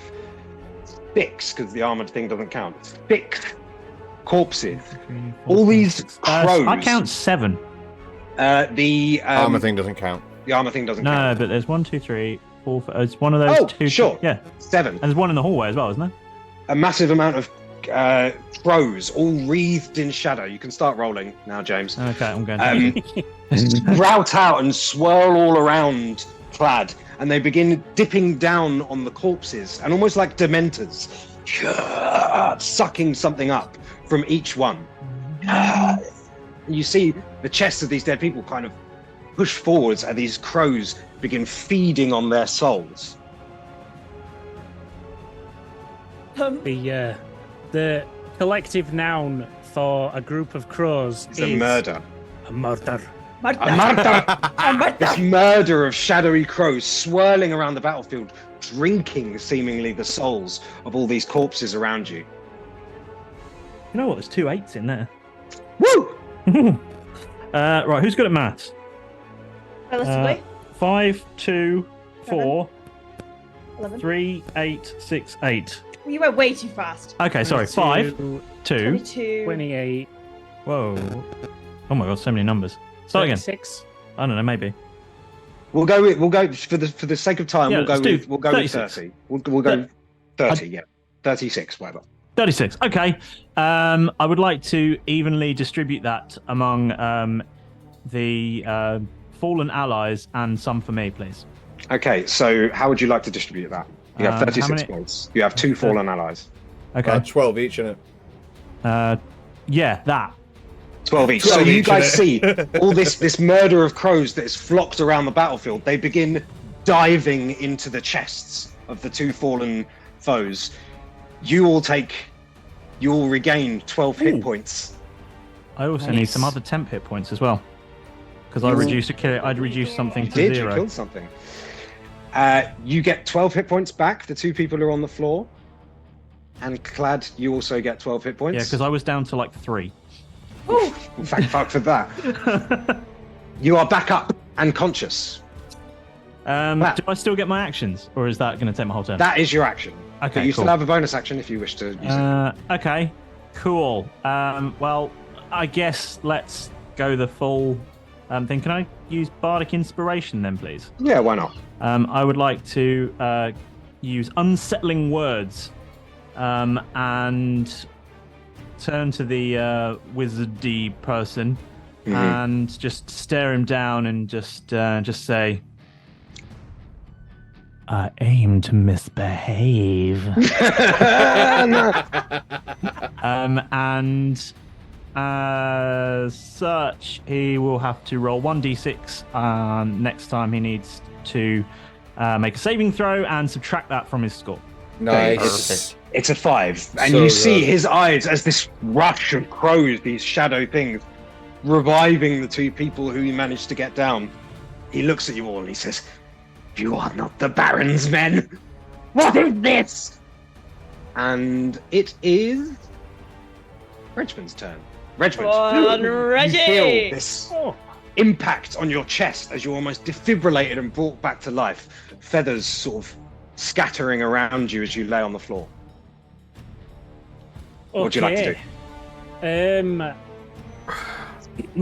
I'm going to stare over at the mage and just simply say, "It's quite apparent that we are the Baron's men. It's just clear that you are a sorry excuse for a mage. Vicious Mockery, please. Can you do a wisdom save?" Okay. With And subtract 5 from it. disadvantage. With disadvantage and minus -5. 5. 7. That's a fail. That's a fail, that. Fail. It's a Fill fail. him with words. Okay. That's not the best roll in the world. He's going to take 3 points of psychic damage. How do you want to do this? Yes! He had That's 2 hit right. points left. So good. And I cannot believe my main fucking bad guy has been beaten by Vicious Mockery. How does this always happen? That's amazing. So You see, as it's almost panicked. He's like, and you see his face, and he begins to seemingly die of a heart attack. But how would you like to make this happen? he's going to have cut him so deep that he's just going to start bawling, and all of the moisture in his body is just going to come out in his tears, and then it's going to be his dead. And then I'm going to turn to the rest of the group and just say, "Was it something I said?" As he falls, can I catch him, spin my spade upside down, put my foot on it, and just like slam his head through the thing to take his head off? As the life begins to drain from his eyes, you grab him by what tiny little scraggle of tuft he has left on the top of his bald cranium, and you pull his head down onto your shovel, cleanly slicing it, Nice. and lift it up, and he hangs in your hand, dead. This guy runs in here, and we are out of combat for now. The sound of battle from over the ramparts at the front of the keep continues to rage. What are you guys doing? How are we going here? Hang on. Are we going? We need to go, right? Yes. Let's get out of here. So I would assume back down the sewer grate. Oh no, there's a big fucking alligator that way. Let's probably not go that way. Yeah, let's not go that way. Out the front door, as if nothing happened. Just out the front door, right Where past all the guards. where the facing war's the same happening. direction. Tradesman's entrance. That's what we need. You want to go? You want to go out the front, or do you want to go through the well or the thing Are those literally the only two options? that you know of? Oh, What happens if we go down the corridor to the left? If you wish to go down there, you can. Yes. Okay. You I'm run going. down that corridor. Hang on 2 Okay. seconds. Let me just prepare some things. uh-oh. Things are being prepared. Guys, That's I've reached a not loading good sign. screen. Guys, there's just a loading screen this way. You run down that passage, and I'm just going to reveal this whole place Yeah. because we're about to leave. I will put the map back on Are the books and stuff intact, or do they get destroyed? The book that he was holding Mhm. does not get destroyed. I'm The gonna book pick that that up. was okay. You pick up his book, and you begin running down this way, and you come to a corridor. Looks to me like there's a window there as well. Yes, but they are all barred. I'm barred too. Windows are barred. Hey, You're a bad. I got barred once. He's a Can I- bad boy. where are you guys heading? Can I run into his study and see what that dude stood on? You see, he is actually not stood on that thing. He is just in the study, grabbing as many things as he can. Is that Boss looks- is dead. Grab the shit and go. Yeah. Oh, we It's looted. not- Excellent. He turns to you as you run in, and he drops all the stuff, and he goes, "I don't want nothing to fucking do with this. Easiest- It's not me." He just Easiest way out of here without causing a trouble or panic or getting us killed. Go. Where? I don't know, fucking up over the roof. Okay, thank you. And then I'll hit him with my shovel and run off. You knock him out. Eldritch Blast. Cool. You come out. Where are you guys going? Badass. I suppose if we run down here, we can get to the wall, right? Over here. So this is all of these areas are interior. The only exterior area is the courtyard. Oh, well, that's a bit shit. These are all interior corridors. Hmm. I mean, He said up over the roof. yeah. So it's just one story, isn't it? Yeah, it's a one-story Yeah. building. So if we go to one of the bad windows, Climb up it. we should be able to climb up relatively easily. I'll say, Stairs.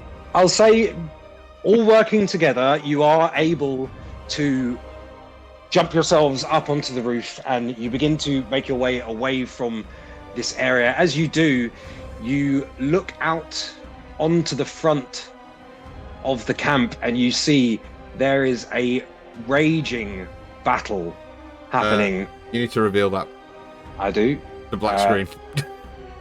there is a raging battle occurring out the front of this camp. Here is the drawbridge that I was telling you about, and there are many zombies and many people all having a massive fight, but you manage to stay away from them and make your way back sort of the way you came, and leaving this place behind, head in tow. Eden with a magic spellbook, and you make your way back to the cave that you all began in. As things sort of begin to calm down the battle, the zombies are slain by this large pack of warriors. You re-enter the cave where you first met Gratham. All right, And Bab, someone ordered ahead. He is reclining, and as you come in, I saw everything. It was remarkable. You all did so fantastically well. A couple of hairy moments there. Well done, Clad. I like the way you came in clutch at the end there. That's all very exciting. Oh, it was all planned, mate. I'm awfully proud of all of you. And so, my proposition remains. You have experienced the boons which I have gifted you. At least some of you have. Let me say that in this disastrous world, so it has become, I can confidently tell you I'm the best ally in this world you will ever find. But the choice remains yours. My goals will become your goals, and likewise your goals will become mine, Todira. All of you. Whatever you wish to achieve, I'm more than happy to help you along, as long as you help me clean up the mess that has become of this world. So, I'd actually just quite like to go home. I've been missing. My wife's at home. oh, I've Jeff. been 5 days now. I've got work to do. But hasn't it been such an exciting 5 days? I haven't fed I my will cat. make sure that your wife and your cat are well taken care of. No harm will ever come to them. They will be under my protection, as you, though I will not remove their hearts, of course. Well, you can call Have me my a big gar- yellow taxi, mate, and I'll be counting crows. I like it. Let's stick with it. Fine! A fine addition to the team. Clad is joining me. Regiment? Yeah. You have yet to reach the potential of the new powers I've bestowed upon you. Wouldn't you like to see where this goes, or would you like to go back to plying your musical trade in squalid bars? I'm offering you the adventure of a lifetime, my friend.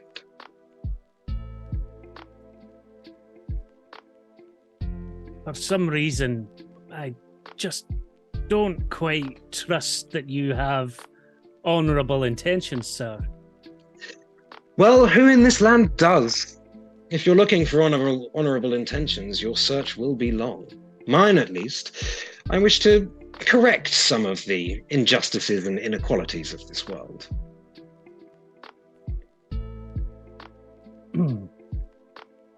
Have a think about it. Okay. Tadira. Okay. All right. Without hesitation, Tadira says, I held up my end of the bargain to the Shadowfell. If you wish, you will be there, but I have a feeling that your particular connection with such a place may be extra helpful in what I have in mind. I can guarantee, when the time is right, I will take you where you wish to go. Sooner than later. He's trying to put on his most stern expression, but it's kind of A little later. The time is not yet right. just You have my word. stern expression towards the Lich, but it feels like he probably can't do anything, especially after the beating they just took with the wizard. So you're agreeing to his bargain? I am. Fantastic. Our numbers grow still. Eden, I sense you have loyalties elsewhere, but be careful where you place those loyalties, dear. Eden is kind of sat, well, she stood tensely and looking at the book in her hand and the hedge that's just been delivered, and is thinking about the fact that this is the first time out of the Baron's grounds in about 20 years. And how this is the first time in a long time she's seen nature and has been reminded of life and death out there. And there's a lot of conflict in her expression. I'm not forbidden to, I'm not allowed. You are allowed to do whatever you wish. You are a free person, are you not? And I do not wish to bring you under my employ. We will travel together as companions. This is a collective, not a dictatorship.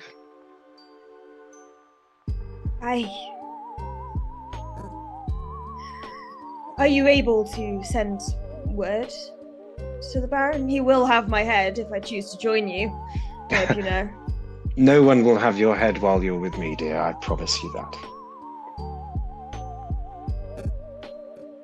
I've looked to everyone, and while she's been very angry with everybody for not being on mission, there's like a little smirk to her, like a little crook of a smile, and she's like, you know, maybe sometimes it is the right time for some courage and doing something a little differently.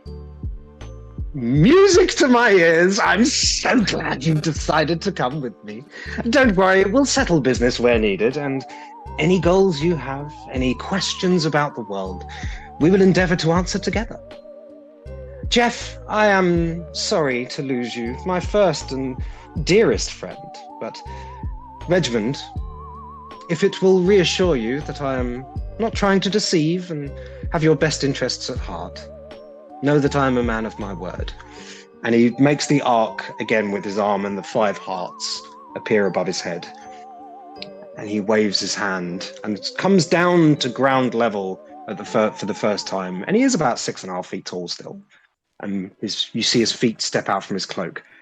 And he brings the heart down, puts his hand on Jeff's shoulder, and pushes it in. And you see the glow from Jeff's eyes fades.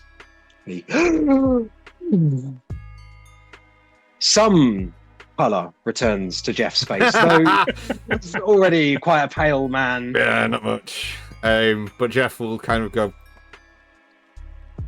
thank you. Good luck. Should you change your mind, darling Jeffrey, we would love to have you along again. Well, you know where to find me. Seeing Jeff's ta-ta! true eye colour for the first time, I was like, no, it was you. Hi, darling. It's been a while. Sure. He has no idea who you are. No. He's looking dead in your eyes, but smiling as like when you turn around and go, "I told you last week, Grandad." He goes, "All right," like that kind of shit, and he's just like, "Oh, okay. Well, good luck," and he just turns and fucks off. Okay, bye. And so, Regmund, the choice is yours. Back to your parlours and your hijinks, or would you like to embrace true adventure and perhaps even do a little bit of good in this world? Perish the thought. At least have fun doing it. It seems my only companions in this world have chosen to connect themselves to you, so Well, you started with 2. Wonderful! You started with 2 companions. Now you have 4, and whoever else we decide to bring along. That head, if you don't mind. And he takes the head off of whoever's got it, holds it up, and you see the head. A bunch of light comes into the eyes. Says, "Everyone, this is Barry. Say hello to Barry." And he goes, "I am Partisan von Steve. No, it cannot be. You were banished along with the king." He's like, "Oh no, come on now, Barry. I know you've been keeping track of all your other cohorts in that vicious uprising. You're going to help find the rest of them for us." He says, "Oh, I would never do something." And he goes, "Ah!" And the head goes dead again. Just a minute. Sometimes it takes a minute. He lights up the head again, and immediately the head goes, "Don't keep me back in that place! The pain, the burning!" It's like, "So are you going to comply and help us find who we're looking for?" It's Yes, anything. Just don't put me back there, please. It's like, no, we'll come and retrieve you when we need you. The head disappears. So, friends, we have a lot of work to do and eternity to do it in. Shall we? Eternity. As long as it takes. And he drifts past you and begins to exit the cave. That's where we're going to end this one shot. We ran over a little bit, but 4 of the 5 adventurers have decided to join Gratham on his journey, whatever that may be. We may see them again. We may not. If anyone fancies it, we could bring this back another time. But for now, that was so much fun, guys. I had so much fun. Thank you. Thank you guys Thank you. for really putting a lot of effort into that. Really, having fun with your characters and stuff like that. I hope you guys at home enjoyed it as well. Please stick around. Dan, are we going to be raiding anyone? We are any minute now. Whenever you're ready. Thanks for inviting me real quick, and appreciate the art, Han. That's all right. It's awesome. Yeah. And Dan, go on. how close were you to hitting your goal? 2 more from that. Cool. I appreciate the good time. Thank you guys all so much for having me out. No, It's guys. been Yeah. amazing You didn't have meeting you to do guys, that. playing with you guys. Oh, man. thank you so much, dude. Had a You really blast. didn't have to do that. You really didn't have to By do that. doing that, that's the highest amount of subs we've ever had in one stream Wow. since we started this 9 months ago. So Amazing. thank you so Yeah. much for that. Thank you to the guys at Dice by the Holy Sword shit. for sending Luke over to us, letting him We've just got 5 more. mess around Oh, with yeah. us for the evening. Oh crap! Oh man, it's all coming in. Thank you for all the subs and stuff, guys. Really appreciate you guys all being here. Hope you had fun. Thank you also to the Dirty Rollers for letting us use their DM for the evening, and obviously, last but not least, Roll Britannia for sending us their DM. You can find all of their information, I think, in the chat prompts. We'll bang a few of those up now, so make sure you go and give those guys a follow as well. And also, if you're watching this on YouTube, you can find it down in the description. Thanks, guys. I had a blast. That was Thank so you. much fun. Thanks for the game. Thanks so much, Thank you. Chris. Thank That was you. great. That's right. Good night, everyone. Stick around for the raid, and we'll be back next Tuesday for our May campaign, where you might get to meet some of the other guys here at Tales on Tap. We're always doing something. Thanks, guys. Awesome. See you later. soon. Adios. Guys. Bye, everyone.